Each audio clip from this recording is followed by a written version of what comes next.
All right, guys, happy Monday. Today is Wholesale Hotline pre-show. So I'm super excited to be here. I'm super excited to get started. So we're pretty much just going to dive into this, and then we're going to get the ball rolling. We're going to get some comments going. But basically what this is we are bringing back the Wholesale Hotline pre-show, right? So we are here to talk all about driving for dollars. I know, Pace, Brent, and Jamil, the number one question they get from an acquisition standpoint is, how do I get started, right? How do I get my first deal? And that's what I'm here to do, is to actually highlight how to get your first deal, right? And we are going to be talking about driving for dollars moving forward.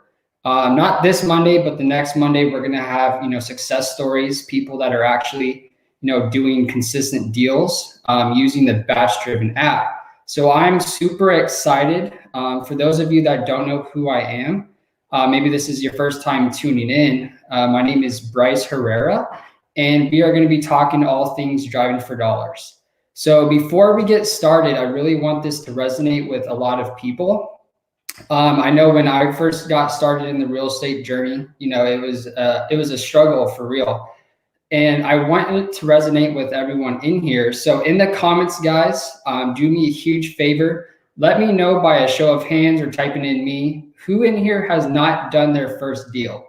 Who in here is still struggling? Who in here has not done their first deal? Because I want to tie it all back in, and I want this to make sense as to why driving for dollars is such a great way to get started. So guys, please, in the comments, if you guys have not done your first real estate transaction, your first real estate deal, let me know in the comments so that we can squad up. Okay, there we go. We got quite a few people in here that have not done their first deal. So guys, thank you for participating. That means a ton. So I want you guys to actually be squatting up, in the comment section. I want you guys to, be comfortable with squatting up, asking questions and that sort of thing. So today what we're going to talk about is my story and why you guys should even be listening to me right now, right? So this is actually pretty perfect timing because Cody Barton is going to be the guest tonight starting at 5 p.m. Mountain Standard Time. And when I got started, this was a few months back, Cody Barton was on Steve Trang's podcast. And on that podcast, Cody was talking about how he got started. Right. And there was no need for me to reinvent the wheel. I just knew I had to practice and I needed to do something that someone else was doing to get my first deal. So that's exactly what I did. Right. Cody Barton was saying that for him to do his first few deals, he was driving for dollars. And I would say that's how 80% of people actually get their first deal, is from driving for dollars. Right. So what Cody was saying, and I took this to heart, I did exactly what he said to do, is he was adding 25 to 30 properties per day, and then he would go back home and cold call them, right? So for me getting started, there was this shiny object syndrome where I had no idea what applications I needed. I thought I needed, all of these different services, but they really honed it in for me and made it super easy to understand that the only application that you need to get your first deal is driving for dollars using the BatchDriven app. So I just did exactly what Cody said to do. I started driving for dollars in East Mesa because that's where I knew Pace and Cody were buying deals. And I was adding 25 to 30 properties every single day, 6 days a week. And I would go home and before I'd get out of my car, I would call these people because I was too embarrassed to do so in front of my family. Right. So hopefully my story resonates with you guys. I'm seeing a ton of people that haven't done their first deal. And this is what, they all talk about, how you get your first deal, right? And I would say all of them say to do it driving for dollars, right? So after, a few days, I was making mistakes, people were telling me to get a real job, this sort of thing. I just stayed consistent. I added these properties every single day, 6 days a week. Finally, after the 8 weeks, it took me 8 weeks to get my first deal. I leveraged Pace and Cody, right? I leveraged someone that was actually doing the business, and I brought that motivated lead, that motivated seller to them, and they actually helped me close my first deal, right? So I'm very consistent. I might not be the best at sales. I might not be the best at this and that, but one thing that I can tell you is that I'm going to be the most consistent. right? I'm going to be there every single day. I'm going to be driving for dollars. I'm going to be talking to people just like Brent, right? So that's how I got started in this journey. And then after I sold that deal to Pace and Cody, they wanted me to team up with them.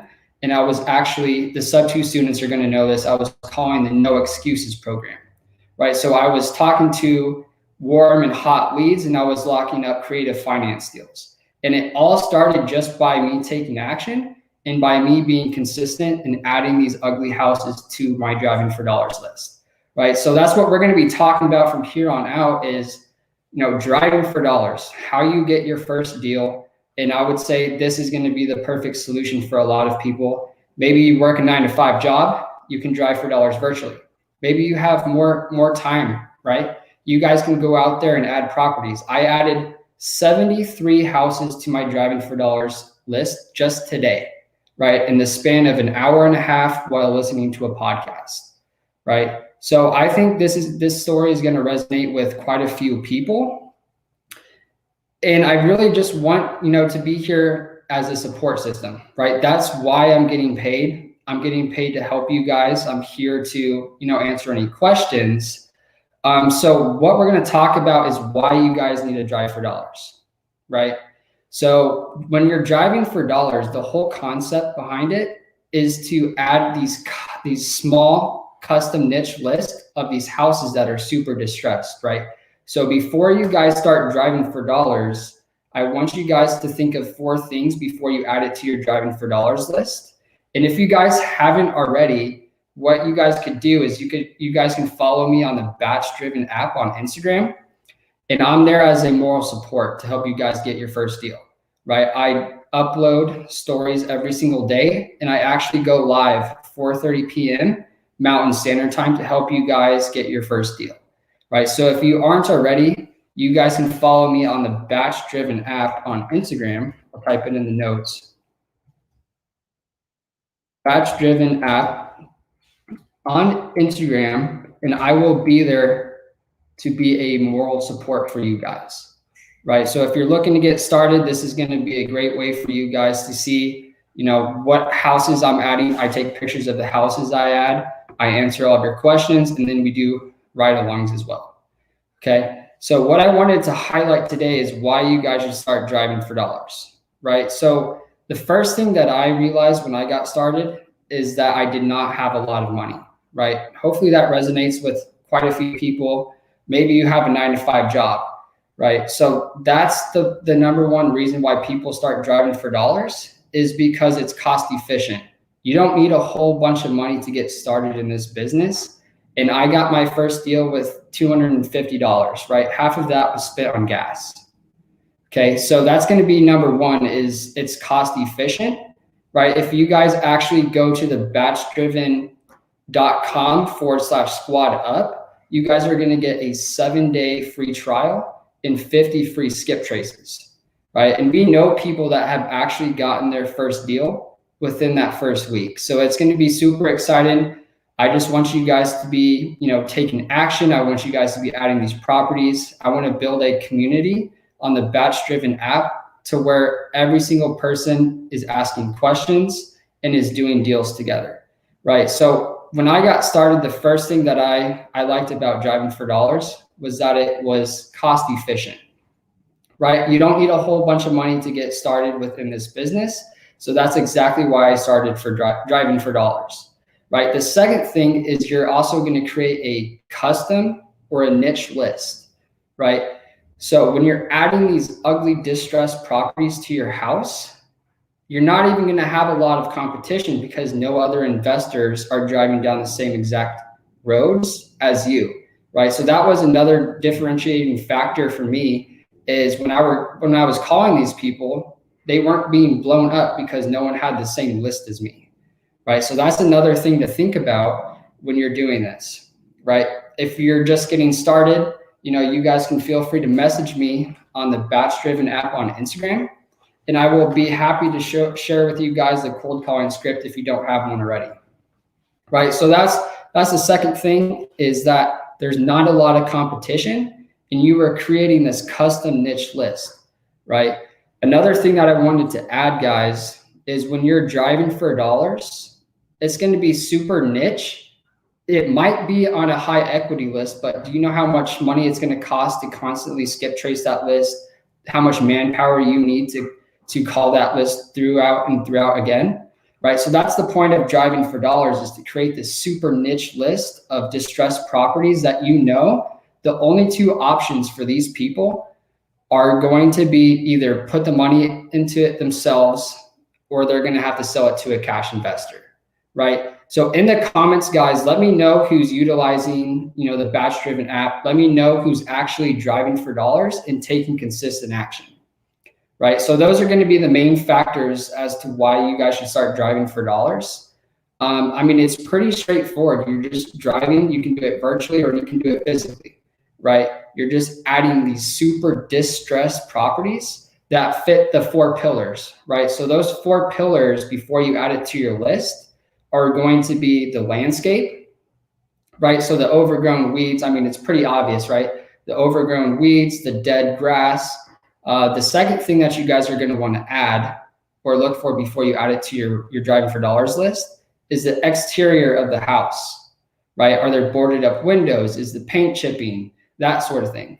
The third thing that you guys are going to want to look for is the roof, right? Is the roof in terrible condition? If you guys head over to my story on the BatchDriven app on Instagram, you're going to see a couple houses that need to have their roof replaced, right? Are there blue tarps on it?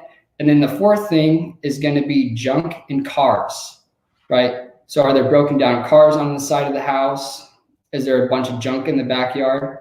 If it hits 2 or more of those things, then you could add that to your list, right? That's the whole idea, is find the ugliest houses that you can find in your area, and then you're just going to give them a call, right? You're just going to ask them about the situation that they're in, and you guys have the cold calling script to do that as well. Okay, so David says, do we drive in a grid pattern or street by street to be efficient? So it really just depends where you are. I know here in Phoenix, Arizona, it's a grid system.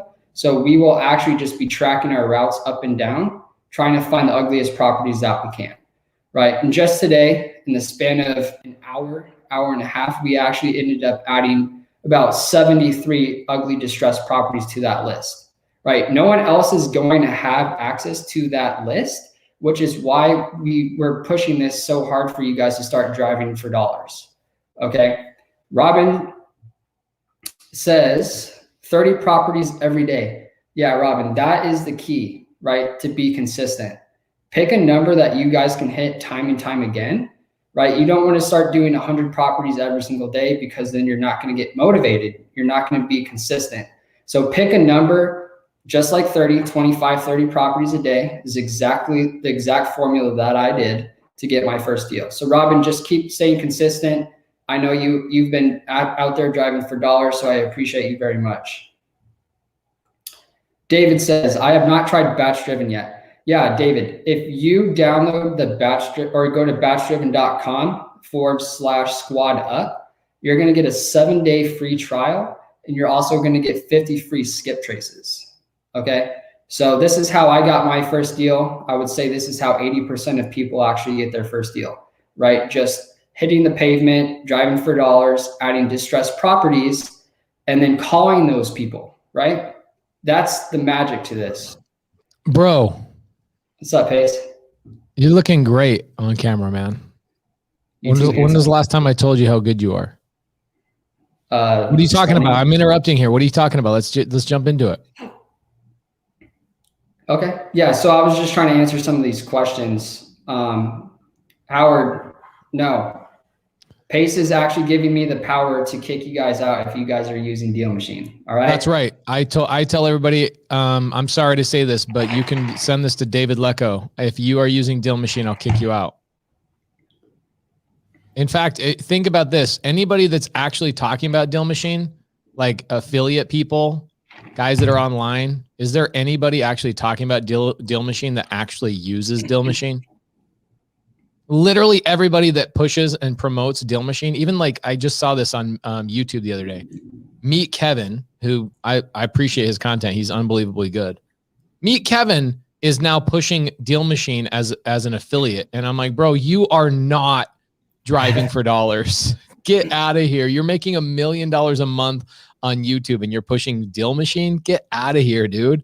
So I've just learned that the reality is not anybody, everybody that's out there talking about Deal Machine and trying to get you to swipe up and all that kind of stuff, they're not actually using Deal Machine. It's a bunch of people just selling a product, but they're great. It's a great thing. But at the end of the day, what I love is that Bryce is actually out in the field every single day. Bryce, did you drive for dollars today? Yep, I added 72 or 73 properties today. So go through the process of if you go drive for dollars, the 72 houses you drove for dollars today, where are those going? Are you calling those or is somebody on our team calling those? So we are actually going to have a VA cold call those, and then I'm going to touch base with like the warm or hot leads. Love it. So basically the process is step one, you go out, you drive for dollars, and then you pass that, you upload that to somebody. How can I see that? How can I, like, is there a way that everybody on this live right now, we've got 150 people watching live right now. Is there a way that those 150 people can watch you uploading or transferring those to a cold caller so they can actually see some practical, real life scenarios? Yeah, let me pull up the BatchDriven app real fast. Love it. So Josh Weiser, all I'm saying is if you're going to learn how to do real estate, learn from people that are actually doing it. That's all I'm saying.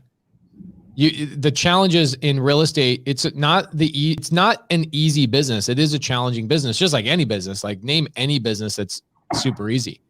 The difference is this business has long-lasting effects and you can get big, fat, juicy checks from it. But if you're going to learn from people who are actually doing it or running a team so that when you actually have a question about something practical, somebody has an answer for you, okay? So Emilio says, Bryce is pulling something up, guys, so we'll give him a couple of minutes. Emilio says, can you virtually drive for dollars with BatchDriven? Yes. So Bryce, are you going live every day as it is right now and showing people practical things that you're doing on a daily basis or no?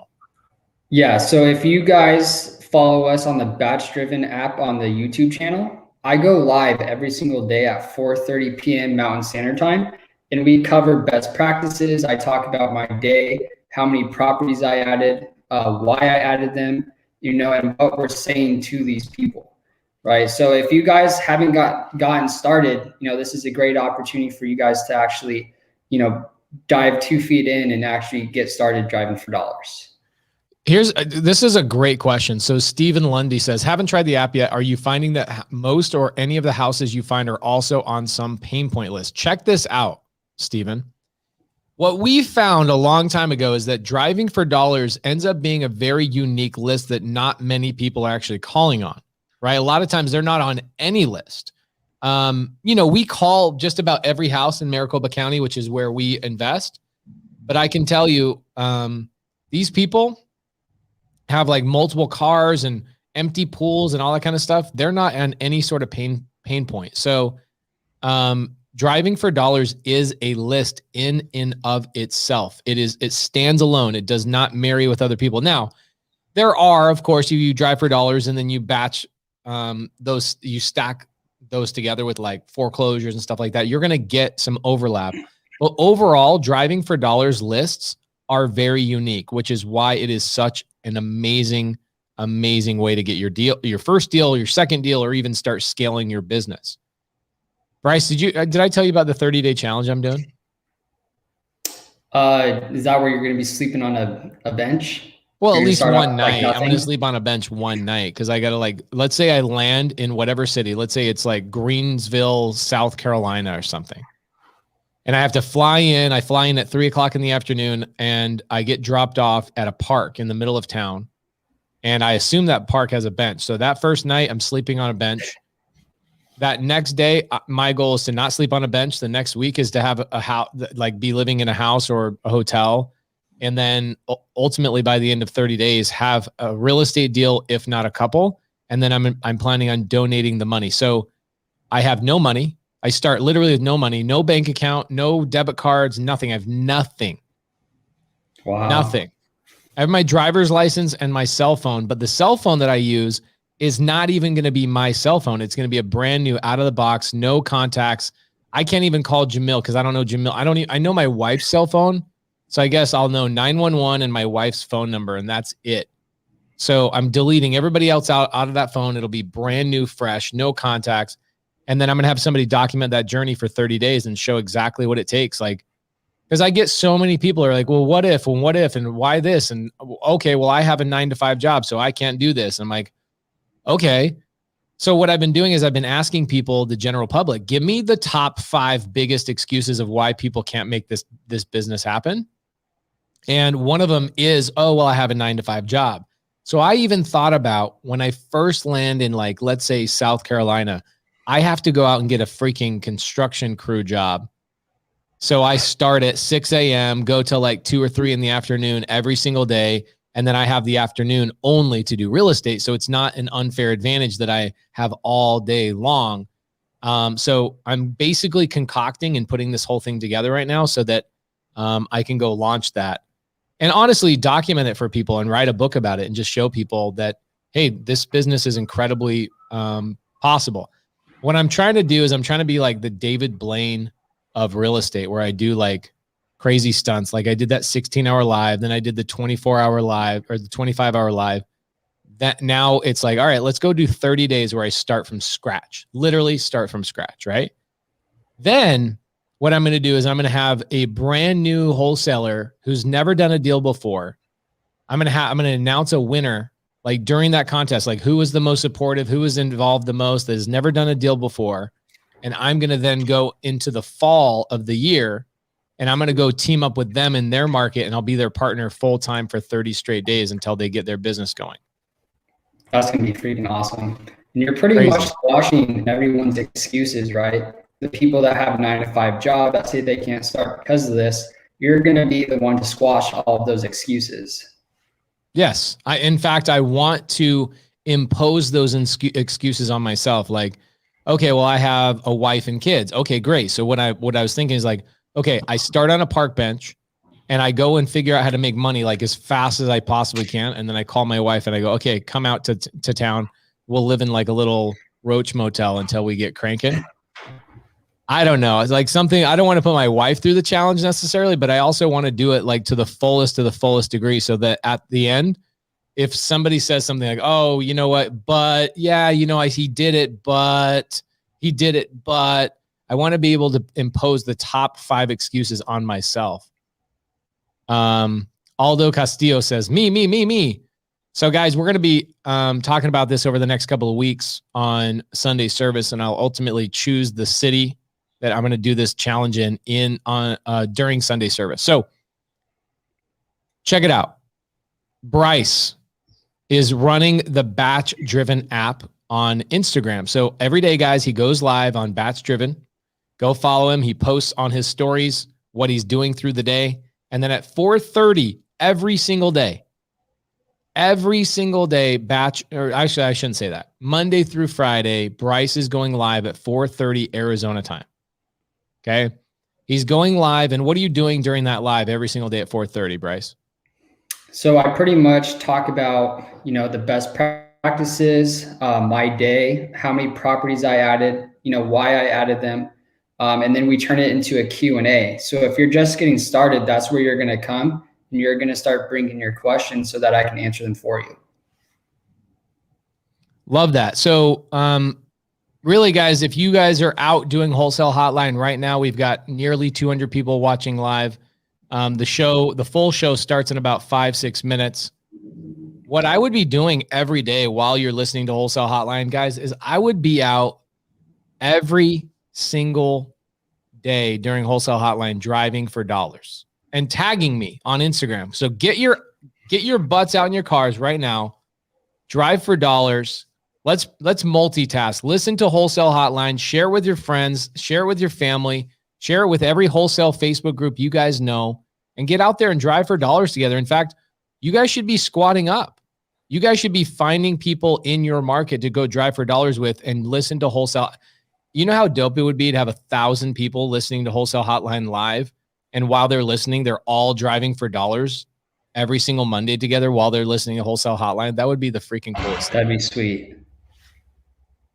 Couple of good questions, guys. We're going to try and get a couple more questions in here before we go live with Jamil and Mr. Brent Daniels. Michelangelo. You know, that wasn't my favorite Ninja Turtle. My favorite Ninja Turtle was always Donatello or Leonardo because they just had dope weapons. However, Michelangelo was like the coolest of the cool guys. When door knocking, what is the best way to pull the property owner's info out of a tenant or a renter? Well, the good thing is you shouldn't have to pull out the information from the tenant or the renter because you can get it right there on BatchDriven's app. Hey, David Ecat says, how do I watch you? Is it on Instagram or Batch's YouTube? If I want to watch you through the day, it's obviously going to be on Instagram because you're posting on Instagram stories and you're, active on there. And then at 4:30, how do I watch that live show every day? Yeah, if you guys go to the BatchDriven YouTube channel, and if you guys hit subscribe and set that little timer, I'm going to be going live every single day at 4:30 p.m. Mountain Standard Time. So that's how you guys can find me, is on the BatchDriven YouTube. And then if you guys want to follow along on Instagram, I do a minimum of 10 posts per day. I answer your guys' questions on there, and then we hop on some phone calls if you guys need help. So I'd be more than happy to do that. Love that. Fearless and Limitless Lifestyle says, I'm on the dialer right now while listening. That's freaking dope. Fago, I should call you Fuego. I did it this morning. 27 properties. Dope. That's amazing. Thank you so much. Kia says, are there areas that are just oversaturated? Atlanta is the home of the bad deal. Are you kidding me? I just bought one of my favorite properties I own in Atlanta.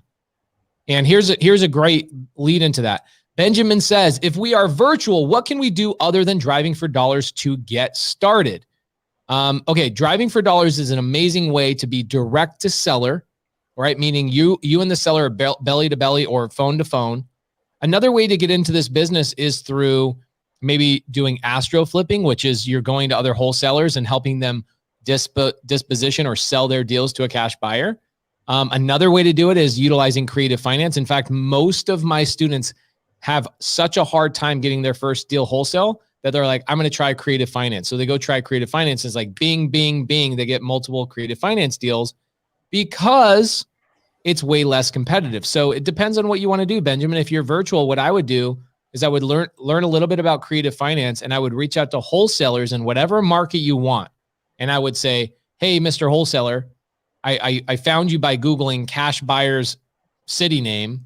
And I want to know, do you have any dead leads that I can work for you that might need subject to seller finance or any creative finance strategies? That's a really, really easy, free, cheap ass way to go. And I would definitely go that way. Does our team do bandit sign marketing? Bryce, does our team do any bandit signs? No. There's a lot of people like Ty out of Birmingham, Alabama. They do bandit signs. There's cities that bandit signs crush it in, and there's cities that bandit signs just don't work in. Phoenix as a whole does not really work. It does work, but it's in like these little pockets of like manufactured homes and stuff like that. So no, our team just doesn't see the benefit. However, I have bought multiple deals from people in Phoenix that used to do bandit sign marketing, and then they realize it's really tough and really challenging, and they stopped doing it. So I stopped buying deals from them. But Aldo Castillo says, how can I get better leads and faster? Dude, that's a really interesting question. Everybody wants that easy button from Staples. Do you remember the easy button commercials, Bryce, or were you not born yet? Come on. No, I was born. You remember the easy button commercials? Mm-hmm. Everybody's looking for that easy button. Hey, Aldo, you know what to do. Aldo's a TTP family member guy. He knows what to do. You're going to get it. Keep going, Aldo. He's like 19 years old, Pace. Oh my gosh, man. He's crushing. Just the problem with 19-year-olds is they're full of piss and vinegar, and they have no patience. It's We're almost ready? Yep. We're almost ready. So guys, give Bryce some love. Give Bryce some freaking love. Bryce, thank you so much, man. Everybody can tune in on Instagram, BatchDriven app. Go follow Bryce on a daily basis. And then Monday through Friday, Bryce drops bombs at 4:30 every day, giving you guys live support, answering your questions, and keeping you accountable on driving for dollars. Sure. So guys, we're gonna go on a 30-second pause.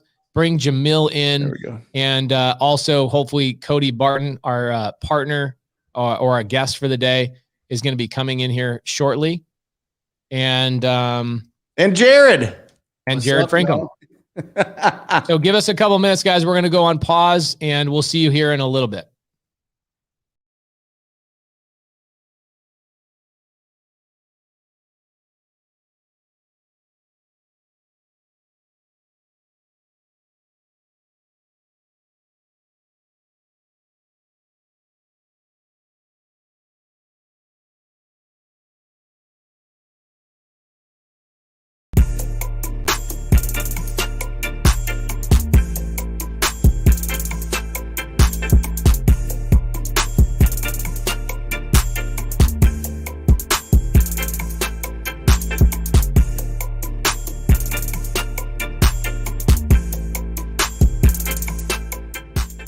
Welcome to Wholesale Hotline, where we cover everything to do with wholesale real estate. I'm Jamil Damji. I'm Brent Daniels. And I am Pace Morby. And together we cover the most important parts of wholesale real estate. Lead generation. Conversion of sellers into contracts. And dispositions. Guys, remember when you're watching this show, do us a favor and squad up in the comments. Make sure that you are liking and subscribing to the YouTube channels and in the Facebook group Wholesale Hotline. Most important, we want to know we're doing a great job for you and helping you build your business. So go give us a review on iTunes and or Spotify. So squad up and enjoy the show!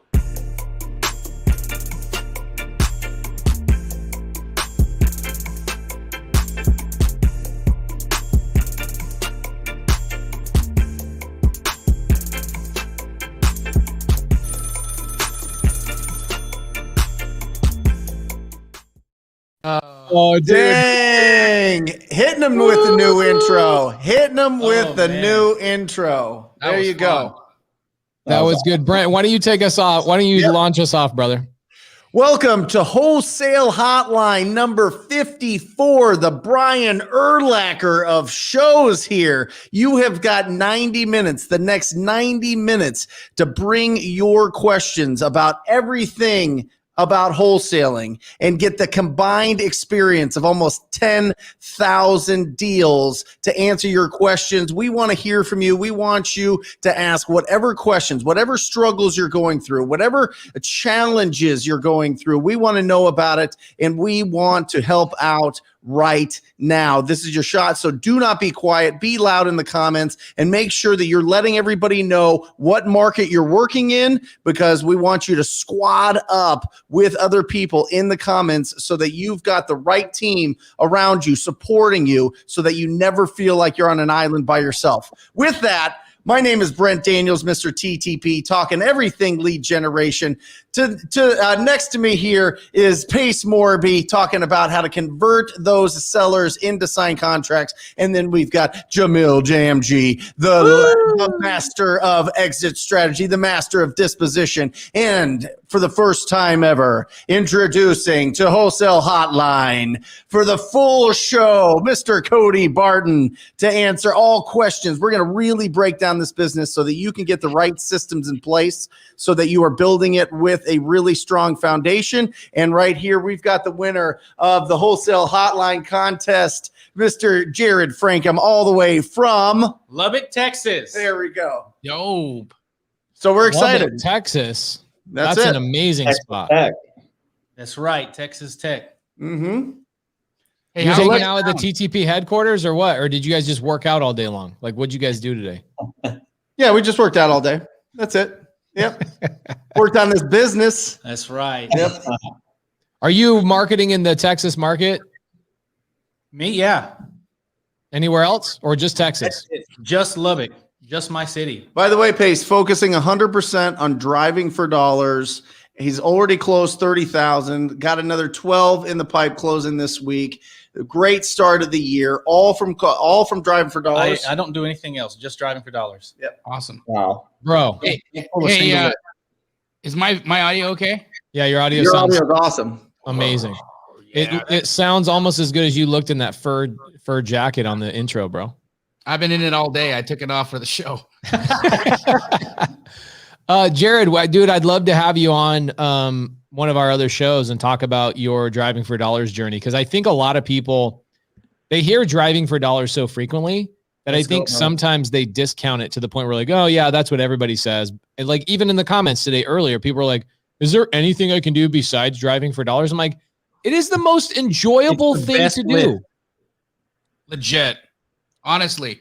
Like, first off, driving is meditative. It's fun. It's relaxing. You get some good tunes on, listen to a podcast, have a, whatever it is. There's so much you can do when you're driving. I'm right now, I'm reading the same book as my 12-year-old. I spent the day today doing some Jamil stuff, and my 12-year-old daughter is reading a book. And so I spent almost the entire day today catching up so that her and I, when we FaceTime tonight, could talk about the book she was reading. And I thought to myself, what an amazing way to just get out, do some driving for dollars, go check out some neighborhoods, look at some cruddy houses, and do something that is also feeding your mind or feeding your life or feeding your family at the same time. And that's what driving for dollars allows you to do. It's fantastic. It's amazing. Anyone who's got an issue with it, they just don't like working. Yeah. Love and it. if you want to get to know your market, how better to get to know where the deals are than to go drive for dollars. Well, and Texas is a non-disclosure state. So Yeah. what are you going to do? I mean, that's how you cut through. That's how you find the most distressed properties for sure. Can we all just comment on how handsome Cody is? Dang, looking good. Young man. I mean, how old are you, Cody? 20 years old? 26. Look at this guy. He's got a tiger by his tail. I'm excited about this, Cody, about breaking all this, breaking down the business, breaking down all the little systems in place that you guys are running with, because I think it's really important to get the foundation of understanding that we source opportunities by having quality conversations with distressed property owners, but how do we track it? How do we monitor it? How do we improve on it, right? If it's not trackable, it's not scalable, right? We had this conversation today. So really excited about it, Cody. 100%. Yeah, no, I'm definitely excited to get into it as well. And it seems to be a bottleneck for a lot of people. And, for something, because I'm an integrator, it came more naturally to me as, systems and, tracking some of this stuff. But it's really, the foundation for the business, because if you don't know what the heck is going on, how can you make any changes? So I'm definitely excited. Can I intro Cody, because he is my partner? I want to give you guys a full intro of this man. Cody allows me to do all sorts of crazy stuff all day long because of how good he is at integration. Jamil has an integrator, his business as well, Hunter, that allows Jamil and myself to go travel around the country and do all the fun stuff that we get to do. Cody is amazing. We own a title business. We own a transaction coordinating business. We own a virtual assistant business. We own a software business. We own another software business. We own Airbnbs, rentals, lease options.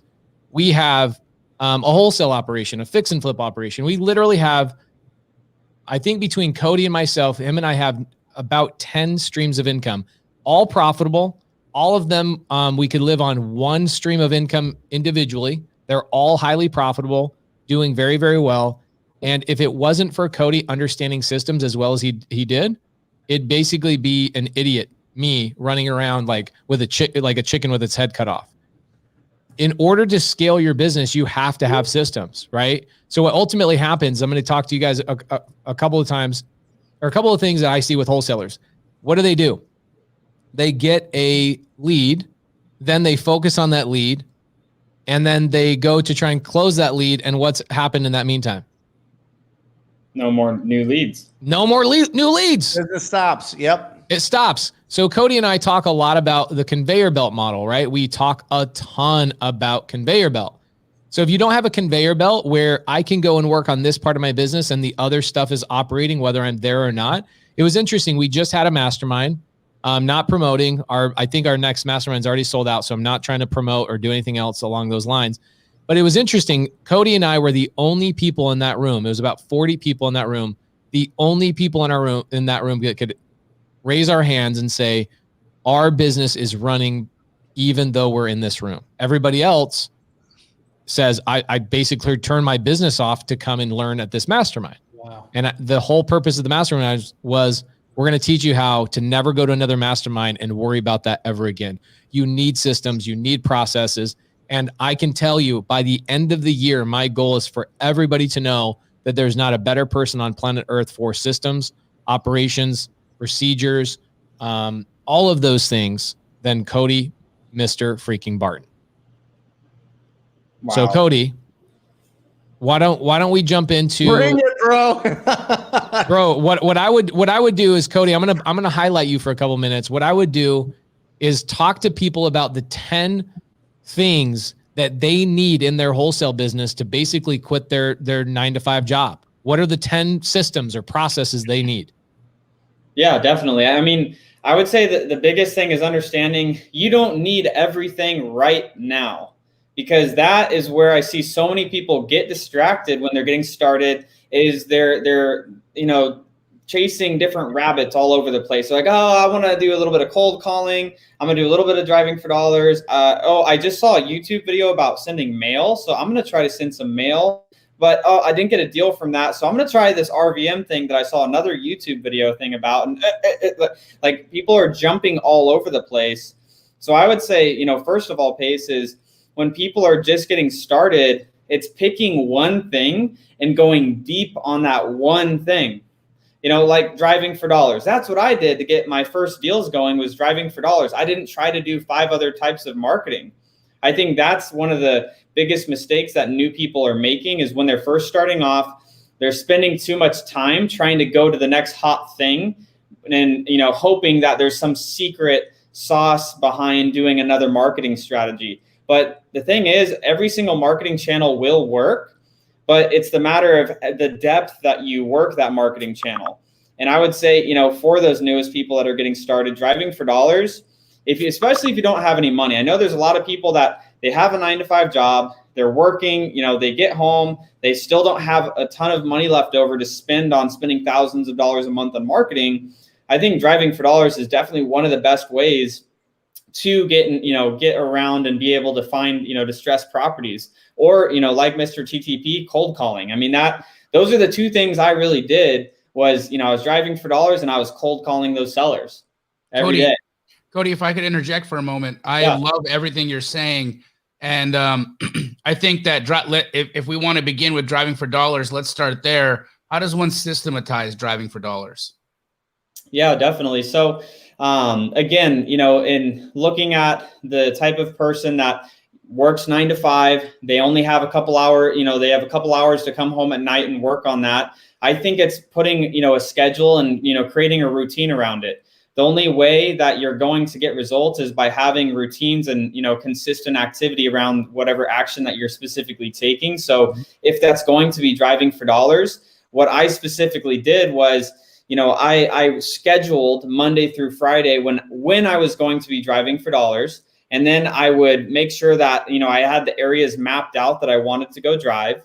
And then I had the scheduled time of when I was going to then come home and cold call those people that I just added to my list. Because I think that's another mistake people make. They go drive for dollars and then they never call anybody. They just, want to feel like they're working and feel like they're, being active. But it's difference between being active and productive. Well, and I found, Cody, that a lot of people will hide behind driving for dollars instead of making their calls. They're like, well, I called for an hour, but I drove for dollars for 3. It's like, no. The other way. Yeah, 100% the other way. You know what I mean? Yeah. Can I pull something up on the screen? I was talking to Cody about this. I actually got tricked by this earlier today, and it is like really, really good for what we're talking about. Let's see if everybody can see this. Let me go full screen on you. Guys, here's what I want you to do. You have 20 seconds to tell me how many F's are in this statement. You have 20 seconds to tell me how many F's are in this statement. Okay? Count them up. I'm going to ask Jamil first. Jamil, how many F's are in this statement? I don't care. Okay, Cody, how many F's are in this statement? I'll say three. Okay, 3. You got 3. Brent? I see 3 of them. Okay, 4, 5, 6. 6 of them. 6 of them. There you go. So how many are there? There actually, if you look at it, you've got 1 here, 2, you've got 3, Nobody sees the F's or nobody sees the ofs. Yeah, come on. Okay, scientific. So basically, you've got what most people see, and this I got tricked on this earlier today. I got tricked on 3. Okay, so here's what I got suckered into. I was on a podcast with Anderson Business Advisors. He asked me this, and he says, "You know why you're successful?"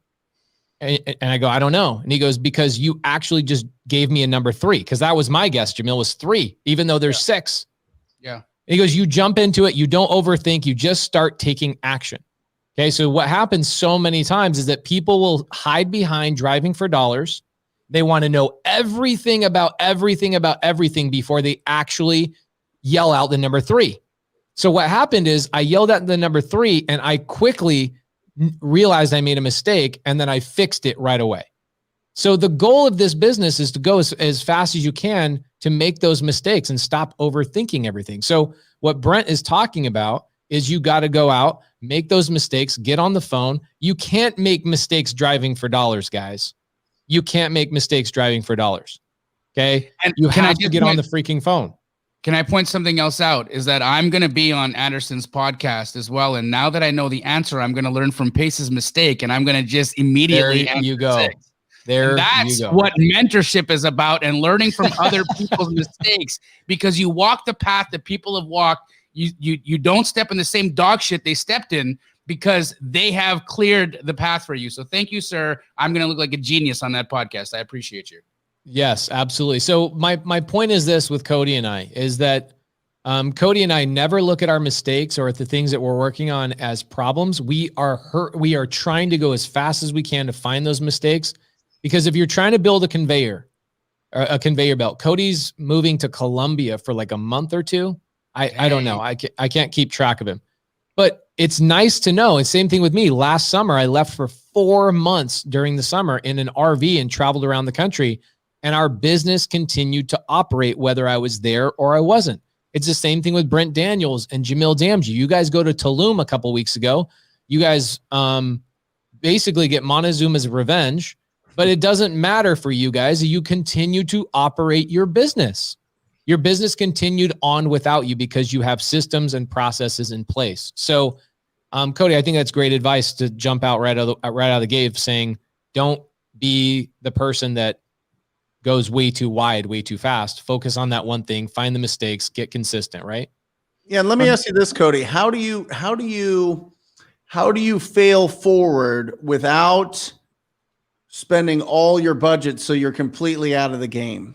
You know what I mean? How do you test out without putting all your chips in on the first hand? You know what I mean? Like, how do you go about building up? Like he was saying, building up that experience by taking the action, but making sure that you can still continue going on. You know what I mean? Because I think that really, that's the number one biggest thing that I get when I'm talking to students or when I'm talking on these lives is, well, I tried it. I spent a ton of money. I didn't make anything. And then I got discouraged, and then I stopped for like 2 or 3 years. And then I had to build up my savings again. And now I'm back at, like, how do you get into that without getting kicked out of the game? What do you track? I love that question, because that is one of the most important things. Like the thing that terrifies me is when somebody's like, I have $5,000 and I just spent all of it on mail. And I'm like, oh no. Like, it's like terrifying to me when somebody says that, because first of all, we understand this, but for those that are listening, most of the time, the marketing that you're doing today, you're not going to see revenue for 90 days, 120 days. Yes, you can get a deal, right? And it could close faster, amazing, right? Great. But generally, I like to tell people to be prepared for, 3 months. Like, hey, have marketing prepared for 3 months. So I would much rather that person, if they're like, hey, I have $6,000 to spend on marketing, I would much rather them be spending, $1,000 or $1,500 a month, and have a few months to spend that money, because also part of that is they need to go through a learning curve.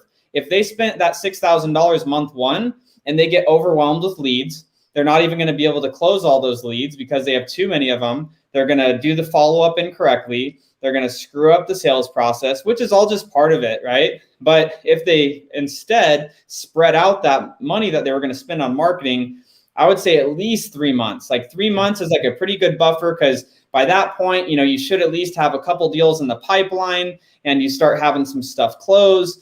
I mean, that's the biggest suggestion I always tell people is like, look, like, don't blow, you know, I said this at the mastermind, don't blow your load the first month. Like, you got to have some of that savings. You got to have some of that savings there so you can keep the business going. Otherwise, you're going to be out of money. And, you know, like you said, Brent, you're just going to have to, you know, go back to the drawing board. You got to save up money again. Well, that's interesting. Thinking about marketing is, sorry, Jamil. Sorry. I think you have a load question or load answer. Oh, no. I just said the Eric Cartman in me just couldn't stop. I had to just wait. You just go Pace. This is why you and I are best friends, because in the middle of the mastermind, he says that, and I turned to him and I made the whole room laugh at him, because I'm like, bro, did you just seriously drop a load in here? Like, so, it's interesting. How many businesses do you guys know that you can truly go and make money without spending much money in marketing or really have any overhead costs? Wholesale is one of the only businesses that you can do that in. Okay. So here's the challenge with that. It attracts a lot of people that don't have any money whatsoever. So what are the ways that you can go get a deal without spending any money? I can name 3 right off the top of my head. 1, driving for dollars. You probably would say your average contract for driving for dollars is going to cost you about $200 to $400, right? Because you've got subscriptions, you've got some gas, you got to get some snacks at the Circle K, or if you're in Texas, you got to go to Buc-ee's, whatever. Okay, so you got some money involved in those deals.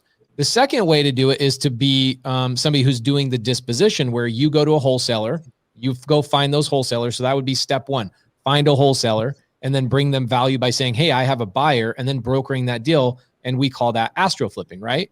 So it's a portion of it. Yeah. But yeah, it's a portion of it. I'm trying to simplify it because I'm interjecting in Cody's show. So same thing with creative finance. I'm going to oversimplify what I teach, but if somebody comes into my program and they go, I have no money for marketing, I go, no problem. That's the value of creative finance, is you can go to a wholesaler and say, give me your dead leads, and I will revive them. And it's just like I just barely grazed over astro flipping and barely grazing over what sub 2 and all that kind of stuff is about.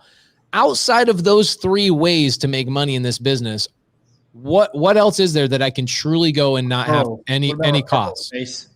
What's that? What about referrals? Just being loud that you're in real estate. Yep. Like agent referrals, door knocking. I mean, I know Brent Daniels, when he got his first deal, he couldn't afford the tie he was wearing. For me, you know, when I came to town, I was in the pickle myself. My first deals all came from agent referrals. There's a lot of ways, but what it takes is ingenuity. It takes consistency at doing it. I think the thing that Cody is so eloquently describing is the depth of the procedure, the depth of the work in you're doing is what's going to create the result. You know, if you decide driving for dollars is going to be the avenue you're going to take to start, great. You need to keep going until you get through the wall, right? The wall will be there no matter what. If you're gonna go wholesale, you're gonna dispo, you're gonna revive wholesaler leads, you're gonna cold call, you're gonna door knock, you're gonna drive for dollars, you're gonna leverage VAs, whatever it is, the wall happens. And if you can't do this consistently enough to get through the wall, then you are, you know, all the other entrepreneurs that didn't make it. And you have to ask yourself a question. Do I want to be on offense or do I want to be on defense? You know, am I so fearful and I have enough budget to have people call me, or do I have to go to a wholesaler, get their dead leads, and then guess what you do? You don't mail these leads. You don't put them into some algorithm on Facebook and find them. No, you pick up the phone and you call them all. You're proactively picking up the phone and calling and seeing where they're at in their process, if they would consider an offer again.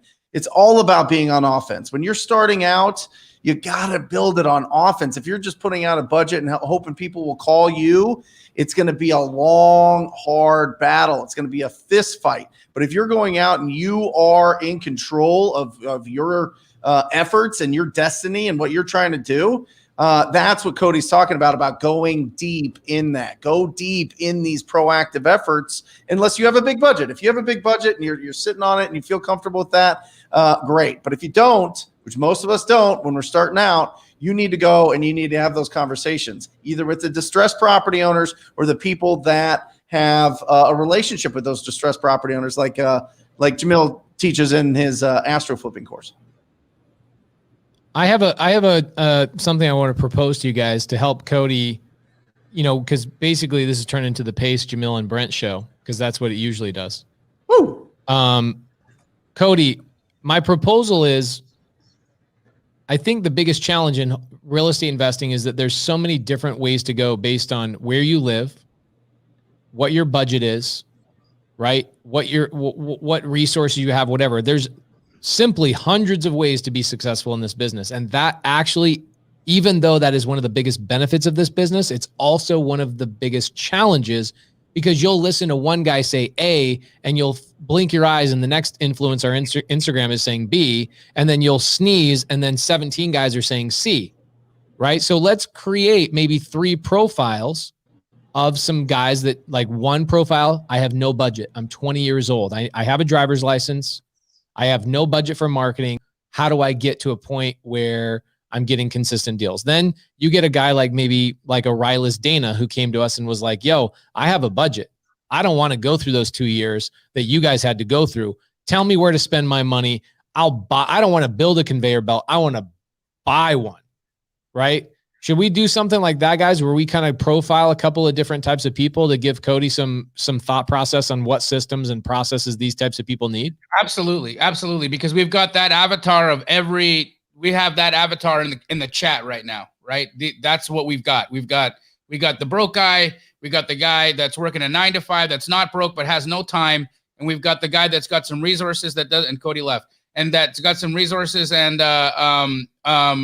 wants to just create, right? And while I'm sure he just lost his connection. I'm sure he's coming back, but essentially that's it, right? We want to understand what are the systems, what are the processes that each avatar essentially needs to put into practice in order for it to succeed. There he is. Why don't we get some people in the chat blowing this up? I'd love to see, while we go through the first profile with Cody, I want to see everybody in the chat. We've got a couple of YouTube channels. We've got a couple of Facebook groups. Overall, we've got about 350 live viewers right now. I want to see 350 comments. People seem to really like what I'm talking about, profiling these types of investors. You guys tell us where you're at. I want to know 3 things, okay? I want to know, 1, do you have a marketing budget or not? 2, what area are you in? And 3, have you done a deal yet? I want to know those 3 things. How much money of a marketing budget? And by the way, $0 is a perfectly adequate number that you can type. $0. And we're talking monthly, not yearly. Monthly. Is it $0? I want to know, what does that look like for our audience today? $0. I'm in this market. I'm in Nashville, Tennessee, and I've never done a deal. I want to see those profiles. Let's start typing those out. Everybody, YouTube, Facebook, everybody. Let's fill that up. And Cody, are you holding your pose right now, or are you frozen because your internet sucks and you're this dude, by the way, just so you guys know, 26-year-old, lives in a penthouse apartment. Penthouse. Like, his neighbors are surgeons and NBA players and all this kind of stuff. Every time I call the dude, I know he's inside his house because it's a freaking concrete and glass building. You can't get through to him with like anything. He's got his neighbors taking his Wi-Fi right now. Basically. So I'm like, bro, why do you live there? And I'm like, oh, I get it. All these like multi-millionaires, they don't want to be bothered. They want to go into their house and their phone doesn't work. Also, Pace, if you ever watch Cody's stories, like after 8 o'clock. Oh yeah. That view that guy's got, bro. Come on. It's insane. Now. It's crazy. It's insane. Guys, look at these look at these profiles are coming in. $100 a month, Vegas, Tampa, Memphis, like 1.5 deals across the finish line. 1.5 deals. 4K a month, Providence, Rhode Island. $100, Central Coast, California, no deal. Look at this. Walking for dollars. Love that. On. Here's one of my, I don't know who Facebook user is, but no marketing budget in Colorado, 3 deals, dispo. Love that. Would it be appropriate to share kind of what I did? I was in the nothing category when I first started. What did you have, a car? Did you have a bike or a skateboard? I combo a skateboard and a car. I skateboarded for dollars a lot. I love that. So how long did it take you to get your first deal? It took me 4 months to get my first deal, and I would go every single day, either driving or skating. And I just set a small limit for myself, an hour here or 2 hours. I didn't want to overload myself with too much work. I was just getting started, and I thought, I'm going to keep going until I kind of just lose steam, and that's enough for today. And tomorrow, as long as I go again, I'm going to keep going. And I went after I had no money. I don't want to get too much in the story, but I had nothing. I just moved back to Texas and had nothing. What were you doing at the time? Campus ministry. Right. Yeah. I was doing campus ministry. I was living in Brazil and just came back to America and had nothing. I was living on $500 a month. Wow. Yeah. And so I had my skateboard from when I was in college. And so that's what I was going around doing. And I found the absolute worst of the worst dumpster fire properties. I'm talking like I don't even want to walk in those. They're so bad. And pinned those. And I didn't have Deal Machine. I didn't have anything. I had an Excel spreadsheet on my phone. And that's all that I did. And I went to Walmart. So I figured out a way to eat on $25 a week. I cooked the same food, chicken, rice, and broccoli 3 times a day. Yeah. $25 a week so I could go buy pens, cardstock, and envelopes. And I hand wrote all my letters to send out. And of course I bought stamps. I didn't know about dialing and all that fun stuff back then, but it worked. Yeah. I got 4 deals off that. What kept you going when you have nothing, you're eating the same meal? What was it? So what didn't bother me, I had a clear controlling vision is really what it was. I had a strong, clear controlling vision that I know that this works. I've seen too many other people have success about it. And I read Rich Dad, Poor Dad a few years prior, and that book messed me up. It messed me up. I remember getting up, I was working a job, and I got up out of my desk and said, never again. I'm not working like this. I'm going to figure out how to do real estate at some point. And so once I moved back to America, I said, this is it. I'm going to give it a shot. I've seen it work. Too many other people are doing this. And in fact, I thought TTP and Wholesaling Inc. were a bunch of quacks at the time. I just thought, they're just a bunch of money grabbers. They're coaches. Yeah, whatever. But, and look, here I am now. But I said, this is going to work. I believe it's going to work. And I'm not giving up until someone calls me. And I remember that after the first or second round of postcards I sent out and someone called me, I remember running around the room. Someone called me. I didn't even buy in their house, but just to see small incremental steps of progress. And I had no idea what I was doing. In fact, I was doing everything really backwards, really slow. I was looking up all the tax data on my own phone. It took forever, but I got deals that way. Yep. That's amazing. I mean, that when I first had started, I was driving for dollars as well. And these different apps didn't exist to be able to do driving for dollars. And so for me, it was a notebook. I had a notebook on the seat to the right of me. And then I had on my phone, I just used the maps feature and I would click on the houses as I was driving by, finding the, distressed houses. So it's crazy because people have it easy now. They got the tools, they got the systems, they got the resources to, bring it all together. You can get the phone number on the spot. Like I had to handwrite it and I would go home at night and then I would be looking them up one by one on, these skip tracing websites and calling them. I mean, people have it really easy with these apps now that just make it super simple for people to, be able to get out there and take action. I love that story, man. Yeah. I didn't even know what skip tracing was. I found those addresses, went to truepeoplesearch.com and I found 20 phone numbers for each person and 19 of them were bad. But then they also had possible relatives. They were free. And I called every single person. I got a hold of the brother-in-law who knew the sister who then was the owner. And that's actually how I got my huge deal. My really, really big deal was that exact deal right there. There you go. So throw out some scenarios to him, Pace. There's so many good ones. I'm like going through and putting them all on the screen. There's so many good ones. So I even saw just Scotty Free just said, hey, if I had systems, I could scale, right? Which is the whole reason we had Cody come on here. We might end up having to have Cody come on here another day as well once he moves out of his penthouse where they actually have good internet. Dude, like concrete walls. I don't know, man. Bro, concrete walls and all that glass you guys have on that. What are you on the 25th floor? Yeah. Yep. You got Alex Signs on the same floor as you, and Octavius, and like half the Phoenix Suns are on that same floor, right? Yeah. Yeah. So yeah, tons of people saying zero budget. So I think driving for dollars is probably the best way. So Jamil, without belaboring this point, getting referrals from agents, if I'm brand new, right? Like Jared Franco, is that a possibility for me to get referrals from agents when I'm brand new? Absolutely. I saw a comment on there where someone, again, and please don't be upset that I say this, but the thinking is the story you're telling yourself is wrong. Someone said, why would an agent ever want to give you a lead like that? They could just do it themselves. It's the same. It's that same limiting thinking that's going to keep you in your house doing nothing, right? That's what that is. It's a limiting thought. Let me tell you one thing.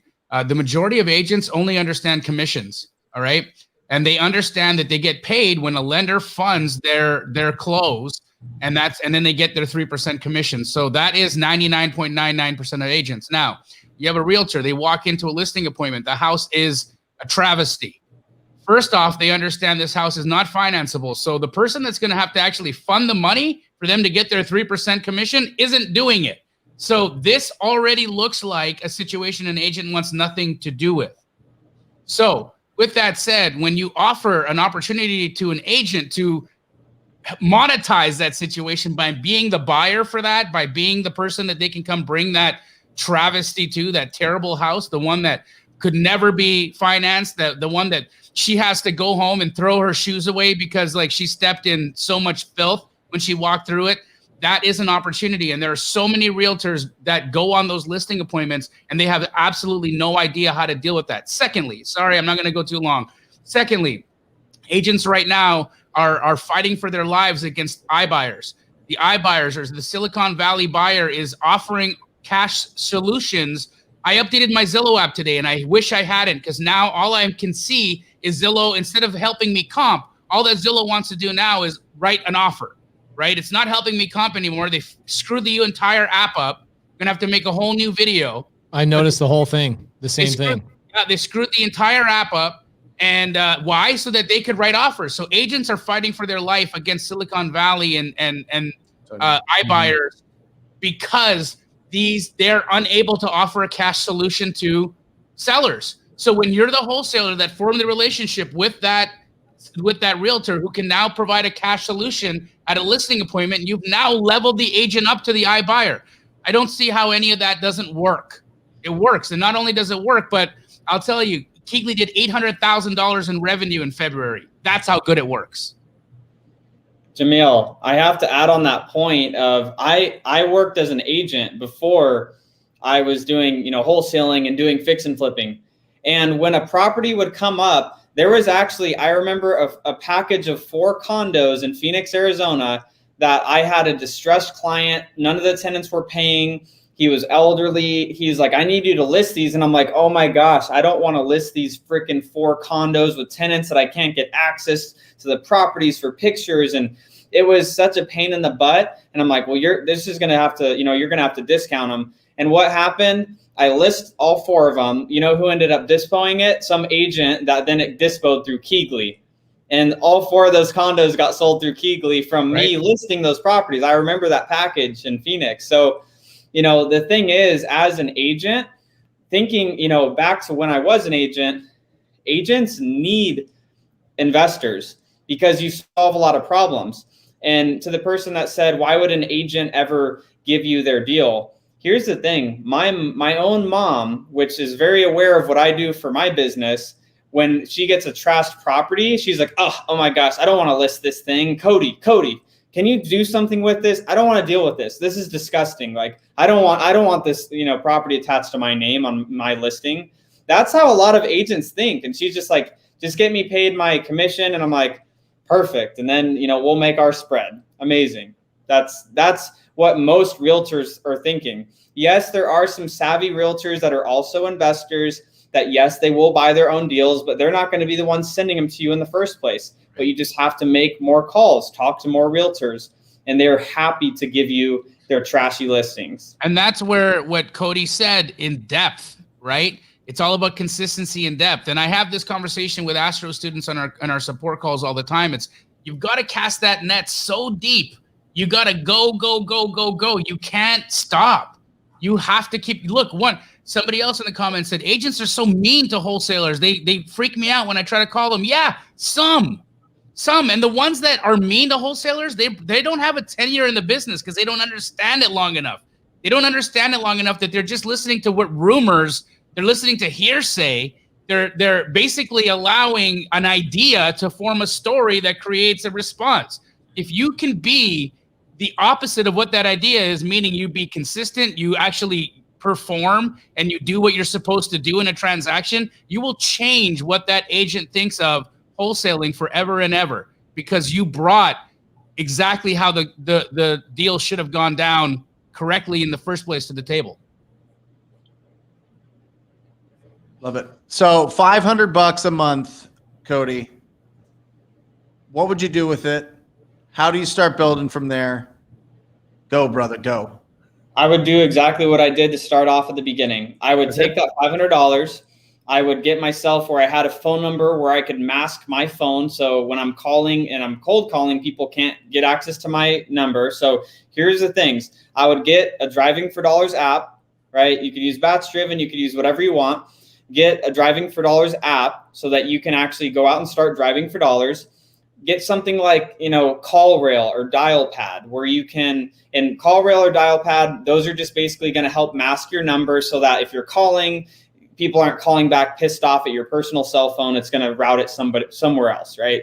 So I would take that, you'll spend between, the masking your phone number and having a Driving for Dollars app, $150 or so a month. And then gas, driving around on a weekly basis, maybe another couple $100. That's what I would do. I would get that first deal, make your 5, 10 grand, 15 grand, maybe more depending on the deal, right? Take that money and now pay yourself a little bit with it. It is important to pay yourself a little bit with that money. And then I would set a good majority of that money aside and to go invest in a little bit more marketing. Don't blow your load. Like I said before, don't spend all of it and all right, I got my first deal. I'm going to dump it all into one marketing campaign. Don't do that. I would take that and say, okay, what is one of the next best ways to get deals? I would continue driving for dollars. I would just put a schedule around this. I would maybe pull a list of a high paying type of seller, pre-foreclosure, probate, some type of high paying seller, right? And then I would cold call those people. TTP, I would cold call, try to reach out to those people. And I would try to text those people. So I would try to text them, I would try to call them, and then I would also be driving for dollars as well. And then get your next deal, and then do it again, and do it again. But the important thing is, don't get one-itis that when you get a deal under contract, you sit there and you baby that deal all the way to closing, but now you have no freaking leads and your pipeline's dead. I call that the wholesale hamster wheel. People get stuck and they never get ahead because they're like, I got a lead. Now it's a deal. Now I need to, babysit it all the way to closing. And then now I got to go start the whole process again. You have to keep the lead gen going. And if you get too busy, hire a virtual assistant. You got a deal closed. You got some money, get a virtual assistant to get that lead gen continuing and continue to grow it from there. But make sure you're taking paychecks along the way. If you make 5, 10 grand, take a little bit of that money, put it into your own savings, keep some of that cash, put the rest of it into the business and continue to grow it. That's exactly what I did. And I would do the same thing again. Cody, can I ask a question? Wholesaler do. This is a question for both Jared and Cody. Okay. So what I see is that the first system people need is kind of what Jared was talking about, which is a clear vision, right? Something that won't allow you to give up. So let's talk about that. If let's say God himself came down and said, Jared Frankham, if you could make it so everybody would take action and be consistent, and I would give you the keys to heaven, You'd be like, oh my gosh, yes, I can figure this out. I can figure this out. What would you do to help people be consistent? Because what I see is this. I see people go, oh my gosh, I'm excited Monday. And then by Thursday, they forgot what they even got excited about. Like that, it's night and day. It's not even like on Thursday, they're like, yeah, I'm 90% of excited as I was 4 days ago. It's literally they forgot they even committed in the first place. So the first system they need is a system that holds them accountable. What is that? One thing that helped me was I didn't get for real until I got into TTP program, and he had the 7 layers of why. Yeah. That exercise was huge. To have a why would beat any thought of, I don't want to do this today. I'm lazy. You know what? You know, those houses are going to be there. How about I go tomorrow? Having a why, a real why, not just I want to make some money, or a real why. What kind of impact is this going to do for me, and even other people I'm touching? That was the core of that question. Pace is. So why? Are you writing it down? Are you tattooing it on your arm? Is it on your notebook? Where is this? I wrote it down on a notebook. I put sticky notes. I had it on my phone background, my computer background. Yeah. I would actually, I got a note card and I wrote it down. I would read it out loud every day. The challenge, Pace, is you set a goal and then you ask yourself 7 times why, and you answer, and then you ask why to the answer that you had. So you really get down to the core of it, not just, I want to make $10 million. Why? Yeah. And then you you answer that 7 times. And it gets down to who you actually are. And it gets damn. I just was kind of thinking through that, and I got to like my 3rd layer, and I'm already like realizing how good that thought process is. I think this is a really good thing. Maybe this is a good system to go through. People can Google it. 7 whys. Yeah.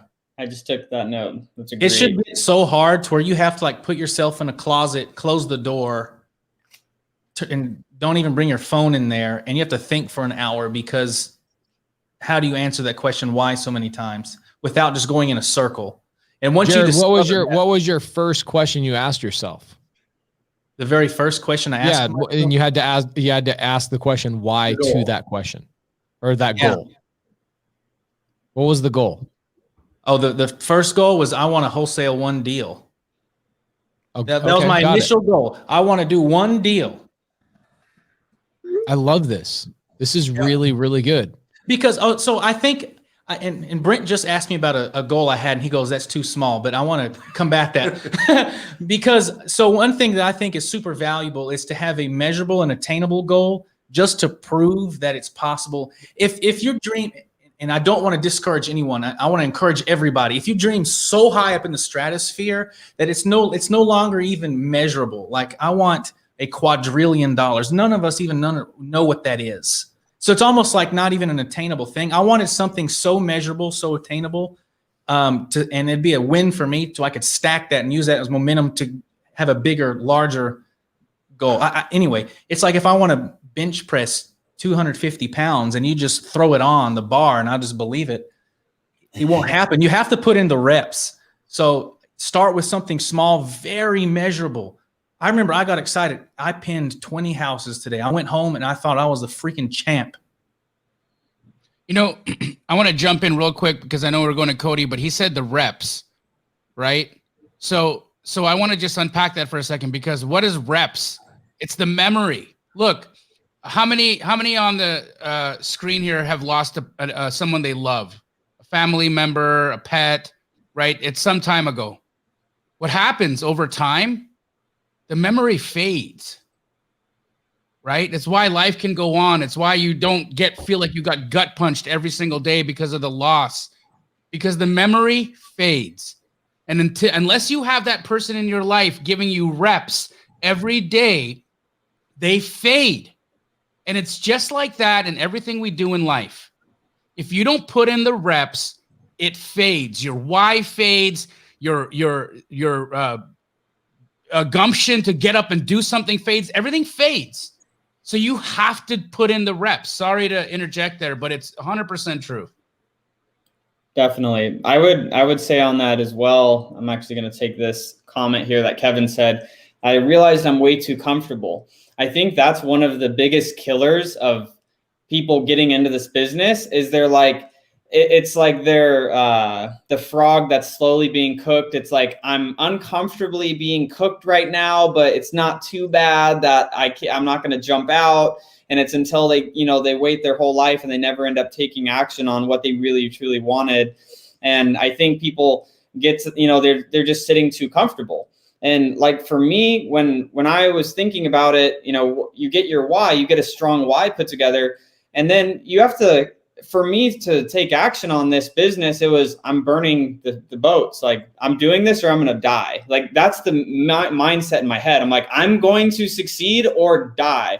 That's it. No other option. I have to succeed at this, whatever it takes, whatever action it takes to actually make it happen. I'm going to do that and continue to do it until it happens. And I think too many people are wishy-washy. Like, I'm going to try wholesaling out. I'm going to try that. If I just make a bunch of money, then yeah, I'm going to continue doing it. But that's not really the right thought process to come into the business. It's you have to realize it is a business. Like if you treat it like this, little hobby, how much do your hobbies typically pay you? Usually nothing.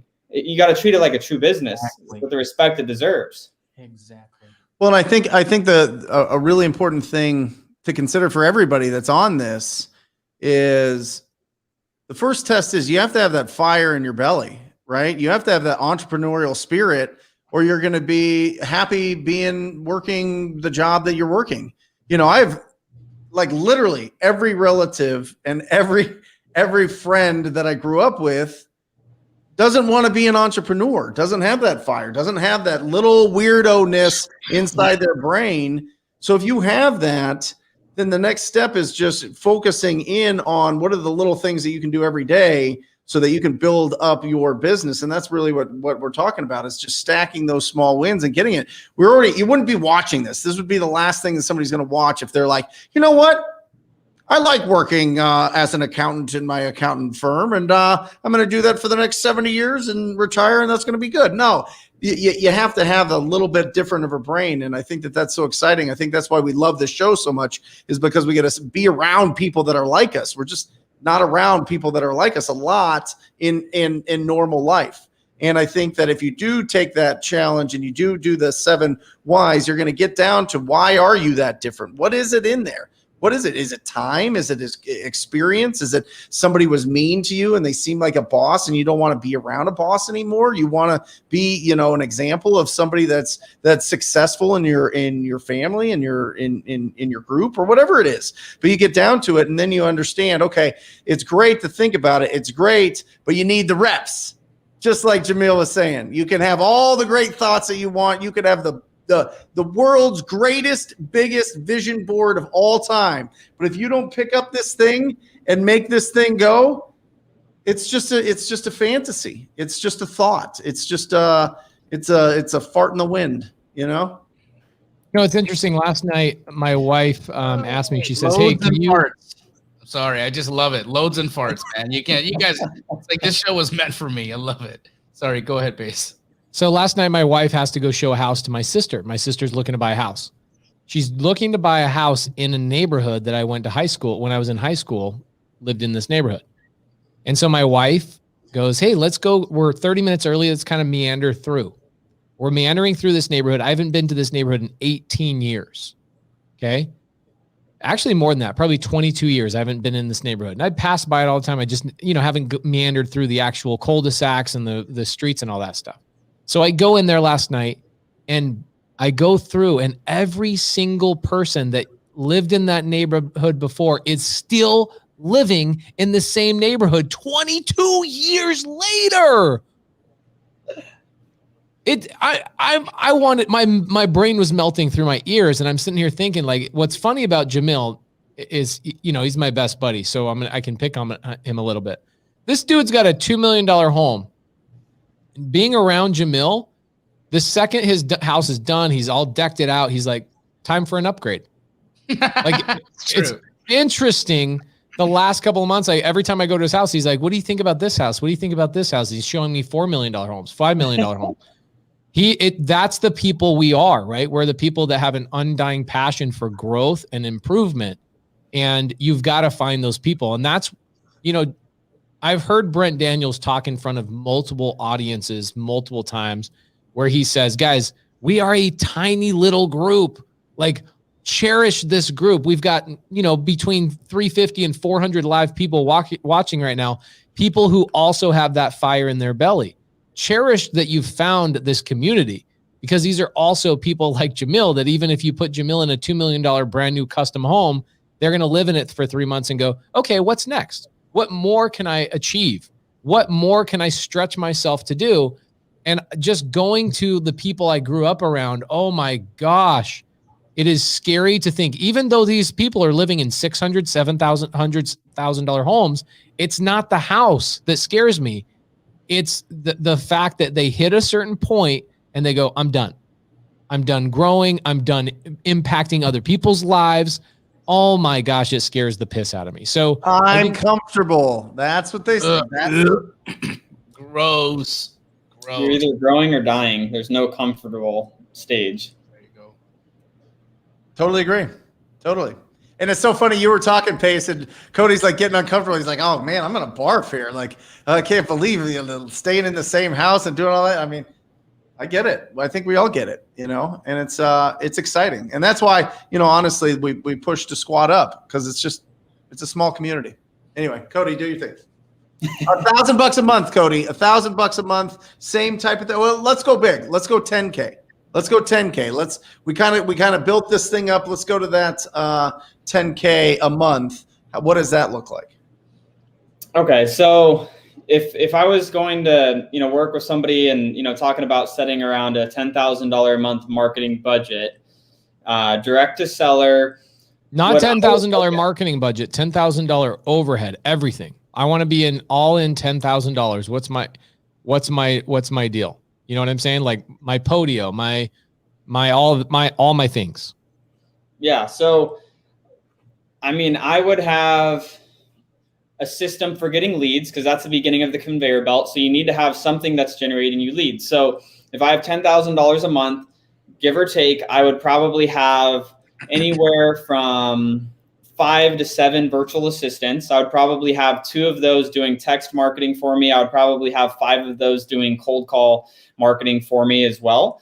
And what I would probably do is, those 5 cold caller virtual assistants, I would be having them work on a little bit higher pane of data or a higher likelihood of selling. Like, I wouldn't just throw them on calling just anything that, any address, right? So like I would be having them call on properties that are vacant and also are an out-of-state owner. I would be having them call on, vacant, tax delinquent, out-of-state owner, your absentee. I would be having them call on a little bit more niche type of data sets, right? So just, the higher motivation. So I would be having probably 5 cold callers. I would have 2 that are texting, and the 2 that were texting, probably just bigger generic lists. Because the thing is, with texting, you could text so many more people than you could reach when you're just hand dialing or, even on a dialer. So, in one day, somebody cold calling for 8 hours might make 800 to 1,000 phone calls on an automatic dialer. But in one day of texting, that same person can send out 5,000 text messages. So, having 2 virtual assistants that are texting, I would probably have those 5 virtual assistants that are cold calling. I would have a CRM like Podio. And for those of you that are like, what the heck is a CRM? Customer relationship management software, basically. Just somewhere where, hey, you talk to John. John, is an interested person that wants to sell their property. Your virtual assistant throws in a lead into your CRM for you to be able to follow up with those people. So, I mean, really, that's where I would be spending, that money. I would be having those virtual assistants be helping pull down the conveyor belt. I would be down here saying, hey, I need more leads. I need more leads. I need more leads. And have, be spending that money on data, pulling lists, skip tracing those lists, paying my virtual assistants. And then I would be, whether you had a team or not at this point, myself, maybe my partner would be following up with those leads, trying to convert those into contracts. That's what I would be doing. I mean, smaller scale team where you don't have a bunch of people, to take care of and salaries and all that. But that's what I would do. Cold call and text. at that point, once you have a budget. It's the lowest cost per contract once you're systematized and you're scaling. Cold calling and texting is when you're doing direct to seller, belly to belly stuff, that's I say it all day long. I think right now the national average on text campaigns is like under $2,000 for a contract, right? That's incredible. When you look at the national average for an assignment fee is around $10,000, but that's a great ROI. Yep, 100%. And cold call and text is something that you can get response immediately. Like I could send out a text message right now and get somebody that responds to me right now. I could call someone right now and have a conversation with somebody. The reason I don't love PPC, I don't really love direct mail, which they do work. A lot of people have great results with them, is you have to send, they're expensive and you're waiting. Like you send out mail today, you're waiting for it to drop and you're waiting for those calls to come in. So, cold call and text, I just always think of speed to the lead. How quickly can I get a lead? And text and cold call, there's no faster way, obviously, as far as paid marketing goes to, get a conversation started with somebody that wants to sell. Awesome. Can I ask a 2-part question, Cody? Yeah. One, what is your guys' company look like now? You and Pace, right? And 2, how does a integrator who is not a visionary get out of the business and be able to do things and live life and do that? Or are you just stuck running the show? Yeah, no, that's a great question. I mean, right now, what our business looks like is we have about 20 virtual assistants that are working within our organization right now. Does that include all of our admin too? Yes, we fired some of our cold callers and we've narrowed it down. Like we kind of, got the cream of the crop on our team now for our callers. And these guys won't promote it because it feels a little whatever, but VA Hub that they own is phenomenal. We use them. They text for us. We get deals from them. Jamil uses them. VA Hub, if you can get, I think there's a little bit of a waiting list, right? You guys, it's usually 2 to 4 weeks out right now just because of the demand. I'm telling you guys, get your name on there for real. Like, if you guys go to vahub.com and book a call, that's what I would do. Go to vahub.com, book a call, tell them about your business, tell them what you need. They'll make suggestions, etc. Tell them that you heard about VA Hub from Wholesale Hotline and you guys should get a discount. Awesome. So with all those virtual assistants that we do have is we have 10 of them are cold calling. So 10 of those are strictly cold calling. They're just, making outbound calls Monday through Friday.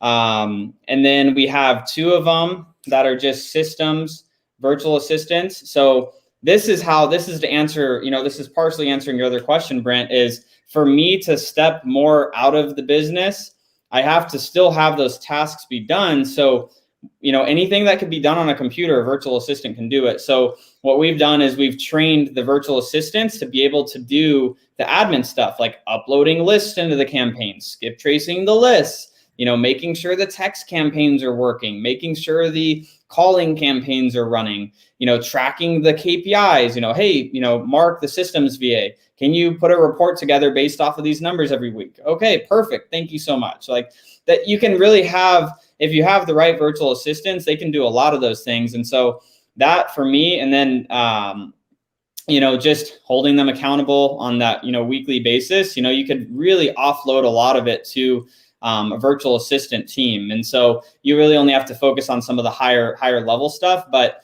so 10 of them are cold calling, 2 of them are systems, 3 of them are texting. So that puts us at 15. Then we have 3 of them are lead managers, and then 2 of them are acquisition. So they do everything. Yeah, all the way down to converting deals. Yeah. From a standpoint, this is a really good question I want to touch base on that Brent had, right? Brent says, this is kind of the same question, and it's off market. Don asked the same question. If I'm a visionary, is it pertinent that I find an integrator? If so, how do I know when I found the one? So here's the thing. If you go read the book Rocket Fuel, very basic. Rocket Fuel tells you that you have to have a visionary as an owner of the business. Rocket Fuel, it's amazing. Best book on planet Earth. Non-religious and non-Kama Sutra related. Okay. So, Rocket Fuel talks about how you have to have a visionary. If you hire visionaries to run your business, they're going to just take everything from you. Okay. They're going to come in, they're going to seize the castle. If you hire integrators will stick around. And that's what Brent has done. Brent has done a really good job hiring integration inside of his business. Yep. Cody and I, we partnered together. So I didn't have to hire integrators. So the answer to Brent's question is, how does an integrator get out of the business if he's the one that everybody relies on? If he's essentially the one making sure that the conveyor belt is running while Pace is out promoting and talking and helping close deals and all that kind of stuff and raising capital, which that's kind of my main job for that business right now is I raised like $1.5 million in the last 45 days. That's what I do, right? So the answer is that Cody replaces himself with integrators, right? He builds out teams of people to take things off his plate. And now all Cody has to do is be involved in the business about 30 to 45 minutes every single day. That's about it. And I would even challenge that you're even involved that much. Are you? Yeah, not even. I mean, depends on the day, and the problem that comes up, right? The high level problems I still have to jump in and, resolve. But I mean, really, like, I kind of see it as like, if you've seen The Wizard of Oz, like, I feel like I'm like the guy at the end of the movie, The Wizard of Oz, that I'm just like, operating the machines back there. And then, everyone else, the team is out there actually, producing things and making things happen. And I'm just kind of like making sure the system doesn't overheat and, checking in and pulse checking things. I mean, that's really what it is. And I feel like I have a lot of freedom from being in the business, even though I still am involved in certain things. That's why I'm going to Colombia for a month. That's why most of the summer, I'm going to just work remote and just travel around South America, but I could still work. You just need internet. But it's also being intentional around that. I also have other friends that are integrators that they feel stuck and they don't have any freedom at all because they refuse to systematize and automate. The whole, like, system itself is an acronym. It's save yourself some time, energy, and money. That's why you put systems in place. You want to avoid. Say it again so that we can type this out. Yeah, systems means save yourself some time, energy, and money. I'll never forget it. That's the purpose of having good systems, so that you can avoid having to be involved in every single little thing. And that's always been my goal. I don't want to have to go to an office. That's never been my vibe. I mean, that's something that Pace and I have always talked about. Like, I love the fact that I'm at home right now and I did all my work from home and I can go to some other state or country tomorrow and get the same amount of work I need to done because of having good systems in place. But it doesn't start there. You have to go and fumble your way through figuring out this business a little bit at the beginning. It's like you fix a little cog in the machine, and then it's like, that's how I view what I do every day is like, there's a cog that isn't functioning right. I come and like, I tweak the cog. I'm like, all right, that's working. Now I go to the next thing and then fix that. And it's just going to each part of the business and just making it more efficient. Cody, go ahead, Brent. I just want to see the character arc here for Cody. Okay. So when did you start? How old are you? And like wholesaling? Yeah. 24. Okay. So 2 years ago. Yeah. And you started doing what? Driving for dollars. And you caught Pace's attention how? I started doing some deals for about 6 months. I switched from being just an agent, and because I was an agent for 4 years. I don't want people to think I just, out of nowhere, because I knew how to comp, like I had a pretty good understanding starting off wholesaling, but yep. I started doing some deals, but I was getting a lot of leads and not closing a lot of them. I would close some. It was like the laydowns, and then, some I would get, I'm the sales guy that's like, I'm going to offer too much because I feel bad for the seller and sell it for too little because I love my buyer. That's what I would do. So I'm like, I just need to not be involved in this process so we can get deals deep enough and then we could sell them for higher because I just can't be involved in that. Right. So, I saw actually Pace was on Steve Trang's show. I remember I was doing my text marketing. I was doing it myself and I was texting sellers and I was listening. I had my dual monitors. I was listening to this podcast and Pace was like, yeah, like, here's my phone number. I'm, best closer in Arizona. He wasn't saying that, but, Steve was. He's like, here's my phone number. And I'm like, this guy just gave his phone number out on a podcast. So I just, I grabbed my phone like a dumbass. I still get text messages every day. So I texted him, and I knew, my background before real estate agent was, network marketing, and I grew a lot, personally development. I did a lot of that for a few years before that. And I knew the only way that you're going to be able to, create these, higher level relationships is like, you got to bring value. Like you have to lead with value. And so I'm like, all right, how do I, reach out to this Pace guy? And so I texted him like, hey, Pace, my name's Cody Barton. I saw you on Steve Trang's podcast. It sounds like you're really great at closing sellers. And, I'd love to just bring leads. I'm generating a lot of leads. I'd love to just bring these leads to you. And I'm happy for you to close them. I don't want to make any money from it. I just want to bring you the leads. If you would just let me watch you close them so I can learn how you do that. And that's what I led with. I didn't say, hey, like you close my deals for me so I can make money. I'm like, I'm spending thousands of dollars on my own marketing to bring and literally give them away because I just want to learn and get better. And that was how I approached Pace with that. And I remember he's like, oh, I'm flying to Dallas. Text me next week. And I'm like, I'm going to text him again. So I texted him again the beginning of the next week. I'm like, yo, let's get together. Where are you located? Like, I got these leads. Let's get together. We met up at some, Mexican restaurant, chatted for like an hour. He left. We got together because his golf tournament canceled a few days later. He's like, yo, like you got your leads, bring your top 5 hottest ones. And I was like, let's see if this dude's real. Meet me at McDonald's, bring your laptop and bring me your top 5 best leads. Open your damn laptop. Show me these leads. That's literally what I was like, come on, man. Cause you know how it is. You guys get blown up all the time. I'd been doing deals and closing deals for multiple years prior to this because of my Homevestors franchise, right? And so Cody meets me at McDonald's, opens his freaking laptop, shows me his Podio. I didn't know what Podio was at the time because I was doing everything through direct mail and postcards and Homevestors and all that kind of stuff. We used Salesforce. So you guys remember that private lender I brought on Wholesale Hotline a couple of weeks ago? That was the first seller that I closed out of Cody's leads. Literally the first seller. He goes, this lady's so slippery. Like, I don't think anybody can close her. Closed her 2 days later. We ended up, she's still our private lender. Amazing. And then to shorten that process down, about 4 months later, I realized like, wow, this guy fills in a lot of gaps that I'm missing in my business. And Cody and I could go to the moon if we could, date long enough before we decide to get married. And that's what we did. We dated for about 4 or 5 months. And then one day we go, hey man, should we get like a joint bank account? Like, should I put a ring on it? So we went and got a joint bank account. We had already probably done 30 deals together by that time. And then we check this out. Cody and I have only been business partners, legal business partners for, I'm not exaggerating, 19 months. And we have built 10 streams of income together. Wow. 19 Awesome. months.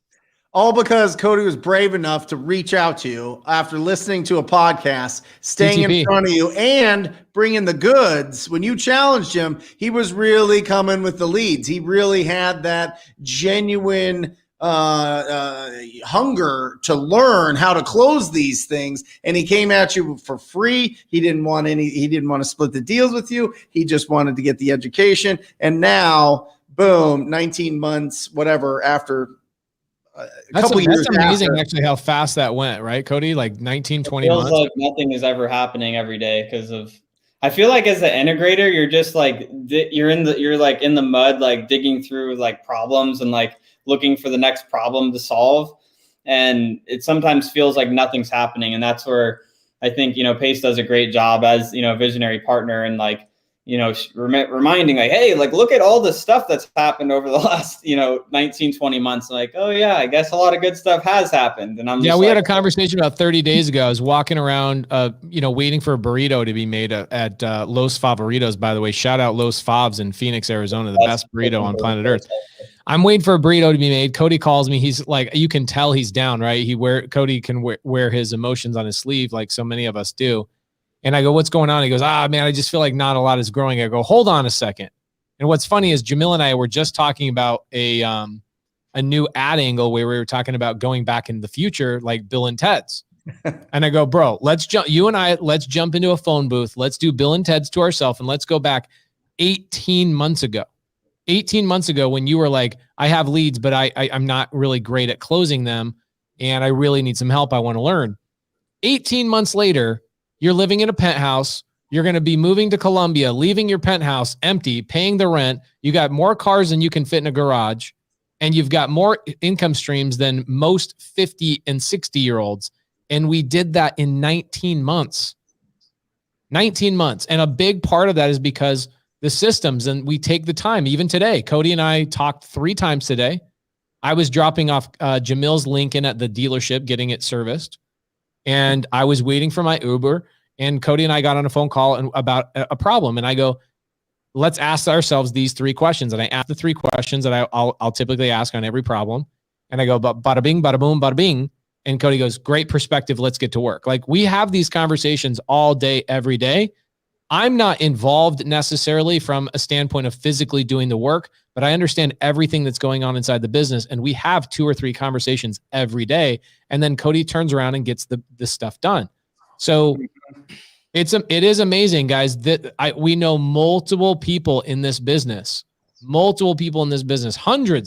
and hundreds of people in this business that treat it like a business, not like a hobby, and make, like, you freaking look at Brent Daniels.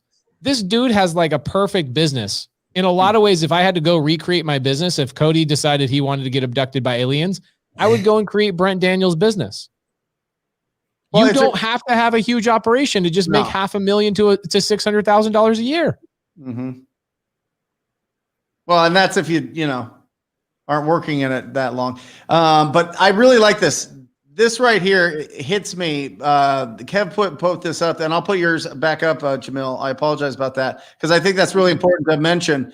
But literally, the interesting thing when I read that book again after I started cold calling for deals, Donald Trump would make 50 to 60 and whatever politics, whatever, 50 to 60 calls and cold calls every single day to people he was interested in meeting, learning about, being around, whatever it was, 50 to 60 for his whole young career. That's all he did was pick up the phone. There's a lot of pictures of him with his big ass gold phone, his little rotary phone like this in his office. I mean, he's just making calls.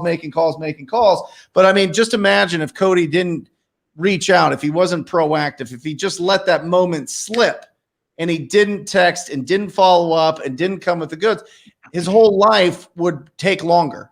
It would just take longer, and maybe it's just on a totally different path. Who knows? But because he was brave enough to be, to reach out and be proactive, kid wins. The kid wins. So, I mean, and the thing is about that too, though, is Pace responded. And there were other people that I also had reached out to. I won't mention like names of people, but there were other people that I had reached out to and would blow me off, or, I know it from now being where I'm at in the business, where people reach out and they're like, hey, like, help me. And, hey, this or that, and so I get it. But like, there were other people that I'd reached out in the same way and people didn't respond. Like, there is at least half a dozen other people that I, from podcasts or, in the market here in Arizona that I had reached out to that didn't even respond or even give it the time of the day. Yeah. Yeah. I had somebody recently today ask me for help. Okay. He asked me for help and he's been through coaching programs. So, he knows how to generate leads. And I said, hey, you know what? I actually was telling Cody today, I go, hey, you know what? Once I finish the next 2 weeks of Zooms, because I have 12 Zooms for my students this week, and I have like 10 Zooms for my students next week, I'm deep diving on specific topics, recording those and putting them into future trainings. So it's not like a normal thing to do 12 Zooms a week. But I'm like, man, I got to get back into the field. And so this guy reaches out to me today, and I go, man, I'd love to help you out. Let me know when you have your next buy appointment. I'll just go on the appointment with you and I'll just close the deal. And he's like, oh, I don't have any leads. I'm like, bro, you're literally not doing any work. Like you want some. So his reply was this. I almost want to read it word for word. The reply I got was, He said, I want weekly accountability. Can I just meet you every Friday and you just tell me all the tactics I need? Like, I'm like, bro, do you not understand? Go follow instructions. Go follow instructions. Go follow instructions. And he's been in multiple very successful coaching programs, very successful. One that I've actually been through myself where I'm like, this thing was amazing. And still, okay, well, yeah, I'd love you. One of the best closers in the country now says, I will help you. And his response was, oh, crap. I actually don't have any appointments. In fact, I don't have any leads. Then that just means you're not working. That just simply means you're not working. So it's tough. I mean, it's really tough having these conversations with people. The consistency factor, people underestimate that that's the number one reason why everybody fails. They'll go cold call for 45 minutes and go, okay, I got bitched out one time. I'm going to take a break. I'll get back to it tomorrow. It's very similar to the gym, the people that go to the gym, right? Like, I'm going to go work out, and 3 days later, they forgot that they even had a goal. It's crazy, the night and day difference. I think my biggest takeaway, because I get to hear Cody all the time, but my biggest takeaway is Jared and Brent talking about the 7-layer fun dip that you guys were talking about. Yeah, that was great. I'm going to bring that 7-layer dip to every party, bro. 7-layer, yeah. Why? 7 layers to why? And then Cody's system. Why? When, bro? Why haven't you made a T-shirt with your face on it? System acronym. Where the hell did that come out? Yeah, what the hell? You're taking Pace's like sayings? Come on. I got all these these sayings from when I was in network marketing years ago that just like come out when I'm talking. They're just like in the subconscious. I don't even know where they come from. Got you. But real quick, Jamil, I just got a text from a TTPer out of Utah. He needs to know who to talk to at Keegley in Utah. They just closed a really difficult deal, and he wants to say thank you because you guys got him a phenomenal price. And on a deal he didn't think he was going to make anything, he walked away $8,300, and Keegley walked him through the whole thing. So nice. That's Guy Russell out of Utah. So he very likely was dealing with Phyllis Rodriguez, and she's an amazing lady. Fantastic. The shout out was great, and I'll let her know that. It's right there. Yep. Speaking of text messages, I just want to bring one up because Pace, is funny that you get these crazy ones. I got one today. No hello, no name, just never. Dude, it's like my reply always is, can you first introduce yourself? Like literally not even say your name. No name, nothing. It just said, is text messaging, this was today at 2:41 p.m. Is text messaging legal? And I responded with, you're texting me right now and the police are outside. What the? Oh my gosh, that's so good. What am I supposed to say? It's awesome. Text message today, just, hey B, hey B, what's up? Can I ask you a quick question? You just did. Yeah. I mean, I get it, but I mean, it's like, what's your name? I don't know who I'm talking. What? Yeah, here's how you do it. You do it the way I actually saved the screenshot that Cody sent me years ago, or a couple years ago. My name is Cody Barton. I saw you on Steve Trang's show. I would like to bring you some value. Let me know when you can talk. That was it. What was the thing, the one thing that weeded Cody out or made Cody stand out versus everyone else who blows your phone up every day? Yeah, this is a story I tell all the time. So you guys can imagine, I already had a pretty big brand at the time, like Steve Trang. Him and I were going. I've been running around with all these guys for a couple of years before I was ever on Steve Trang's podcast. So I had a decent brand. So when I gave out my phone stupidly, I probably, no exaggeration, I think there was like 600 live viewers on that stinking thing. And I had probably 200 people text me. No exaggeration, 200 people. So I go through and I have OCD. You will never see an unread email, an unread text message from me, an unread DM ever. Like, I hate it. It drives me wild. So I go through, out of 200 text messages, I replied to one. Because 75% of them, like Jamil said, they don't even introduce themselves. It happens every day. And I don't want to call people out, but I get people texting me like, hey, got your phone number from Steve Trang's podcast. They don't introduce themselves. They don't, whatever, right? So 75% of them, 150 people already out of the gate. Then the other 49 people, they're not coming with value whatsoever. It's what can you do for me? Cody was literally out of 200 people, the only person, I'm not exaggerating, I didn't even know anything about the kid. He was 24 at the time, so I can call him a kid. So he was the only one that actually led with value. Hey, I have leads. And what does a freaking closer want more than anything? I want leads like freaking crackheads want crack. Like I want leads. I want to be in an appointment. When Cody called me about 2 months ago, which he rarely ever runs into sellers, Cody's driving for dollars, runs into a house, seller calls him back off of a text message. And Cody's like, it's like a hot potato. He's like, I can't get rid of this fast enough. Calls me up. Please call the seller, right? This is years in the business now. I'm like salivating, bro, give me the phone number. I want to talk to the seller. So when he came to me and said, I have leads, I need some help closing them. Please let me know when you have some time to chat. I'll let you take all the money. Now, Cody, did I take all the money at all? No, of course you didn't. You were like, dude, no, like you got to make money on it. I was happy to let you take it, but you're just like, dude, nah, you got to take it. Right. So here's the funny thing is I left. I fly to West Palm Beach. I go to a Mark Evans event, who shout out Mark Evans. I love him. He's great guy. Mark Evans. I go to his event, pay $2,500 to basically sit in a room for a couple of days, meet like Donovan. Everybody knows Donovan from Texas. I become friends with Donovan at that thing. Masterminds are incredibly powerful, guys, by the way. I've been to Brent Daniels masterminds. Masterminds are amazing. So I go out there, and between our breaks, right? We'd get these 15-minute breaks every 2 hours. I was calling Desiree every break, and it took me 2 days out of mastermind. So most people go and go, oh, I'm in mastermind mode. I'm just going to chill, or I'm on vacation or whatever. I'm like, I'm calling between my breaks, and I'm closing the deal. $80,000. Yannick Malcolm closed an $80,000 deal. Come on. Give her the bell, bro.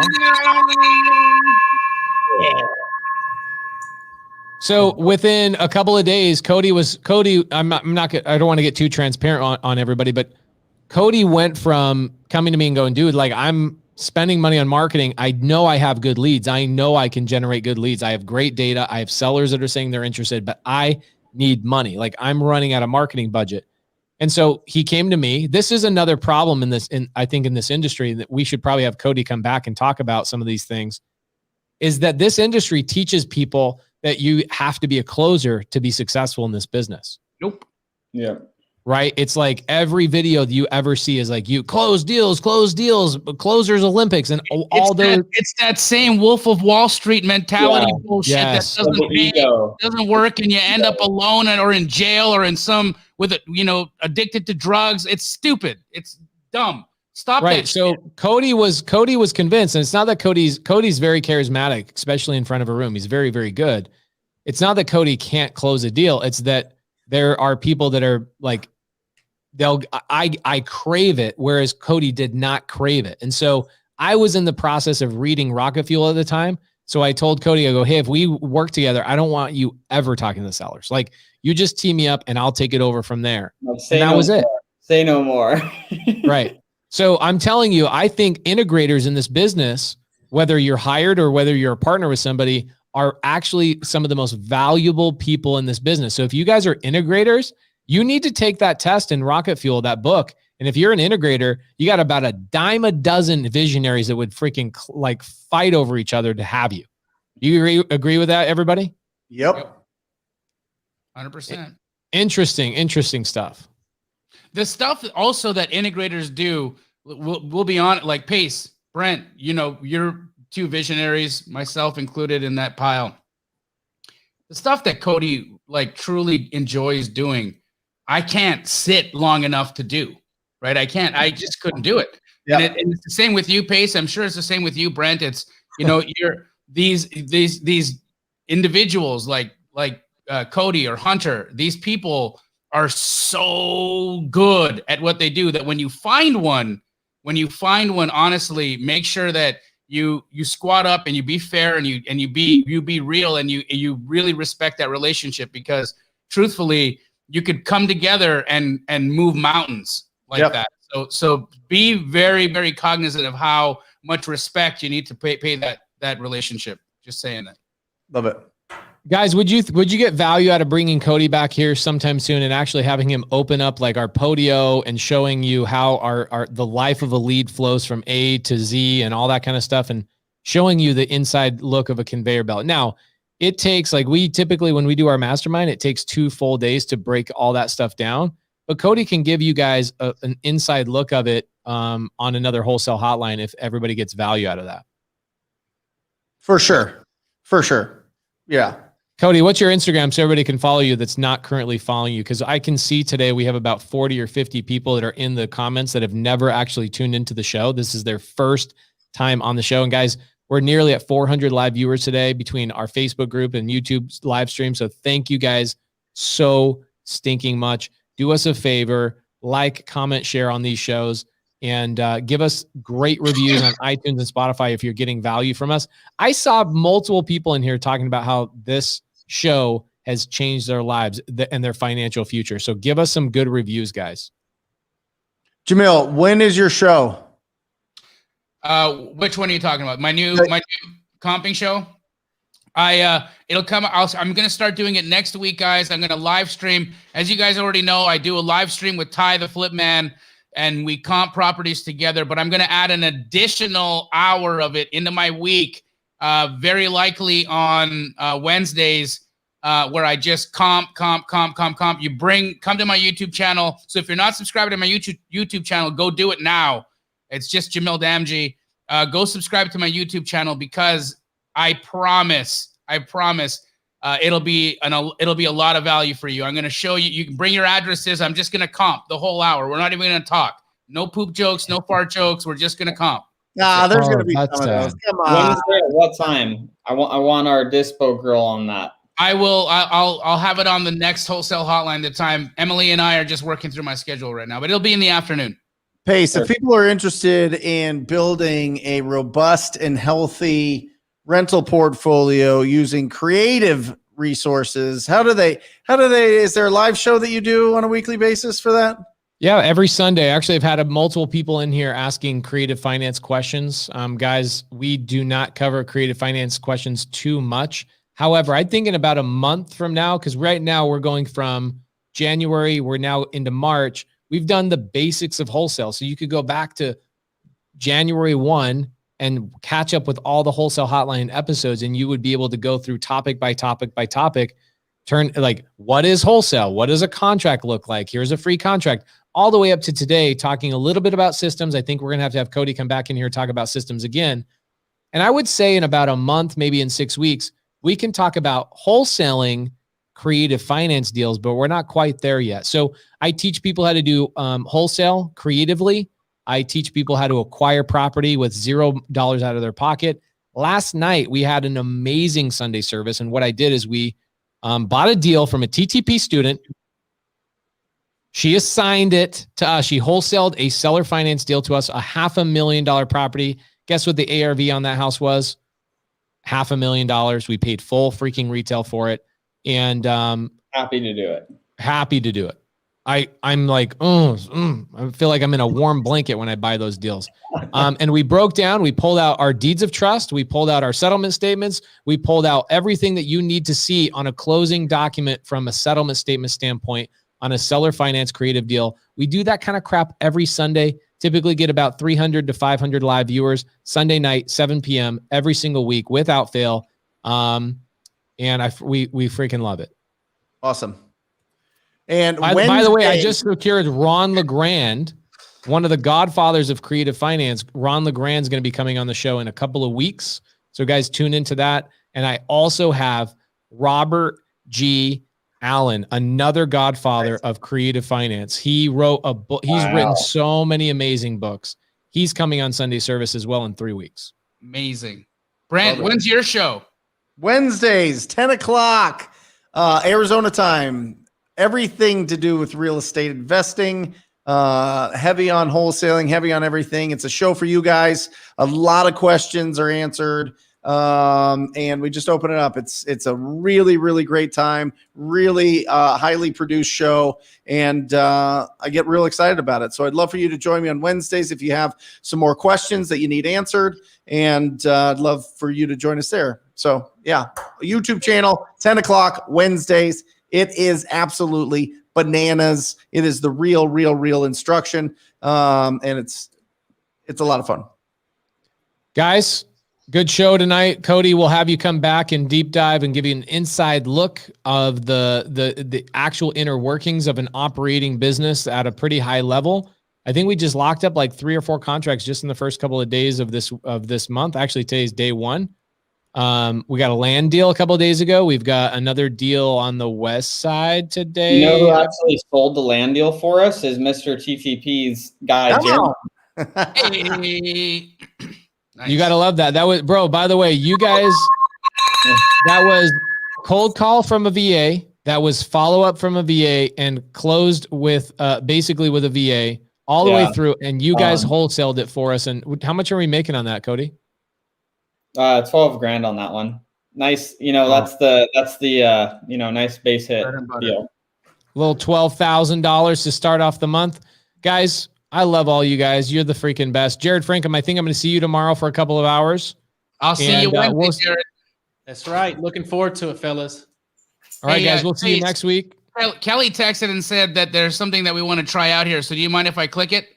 Click it. Do it.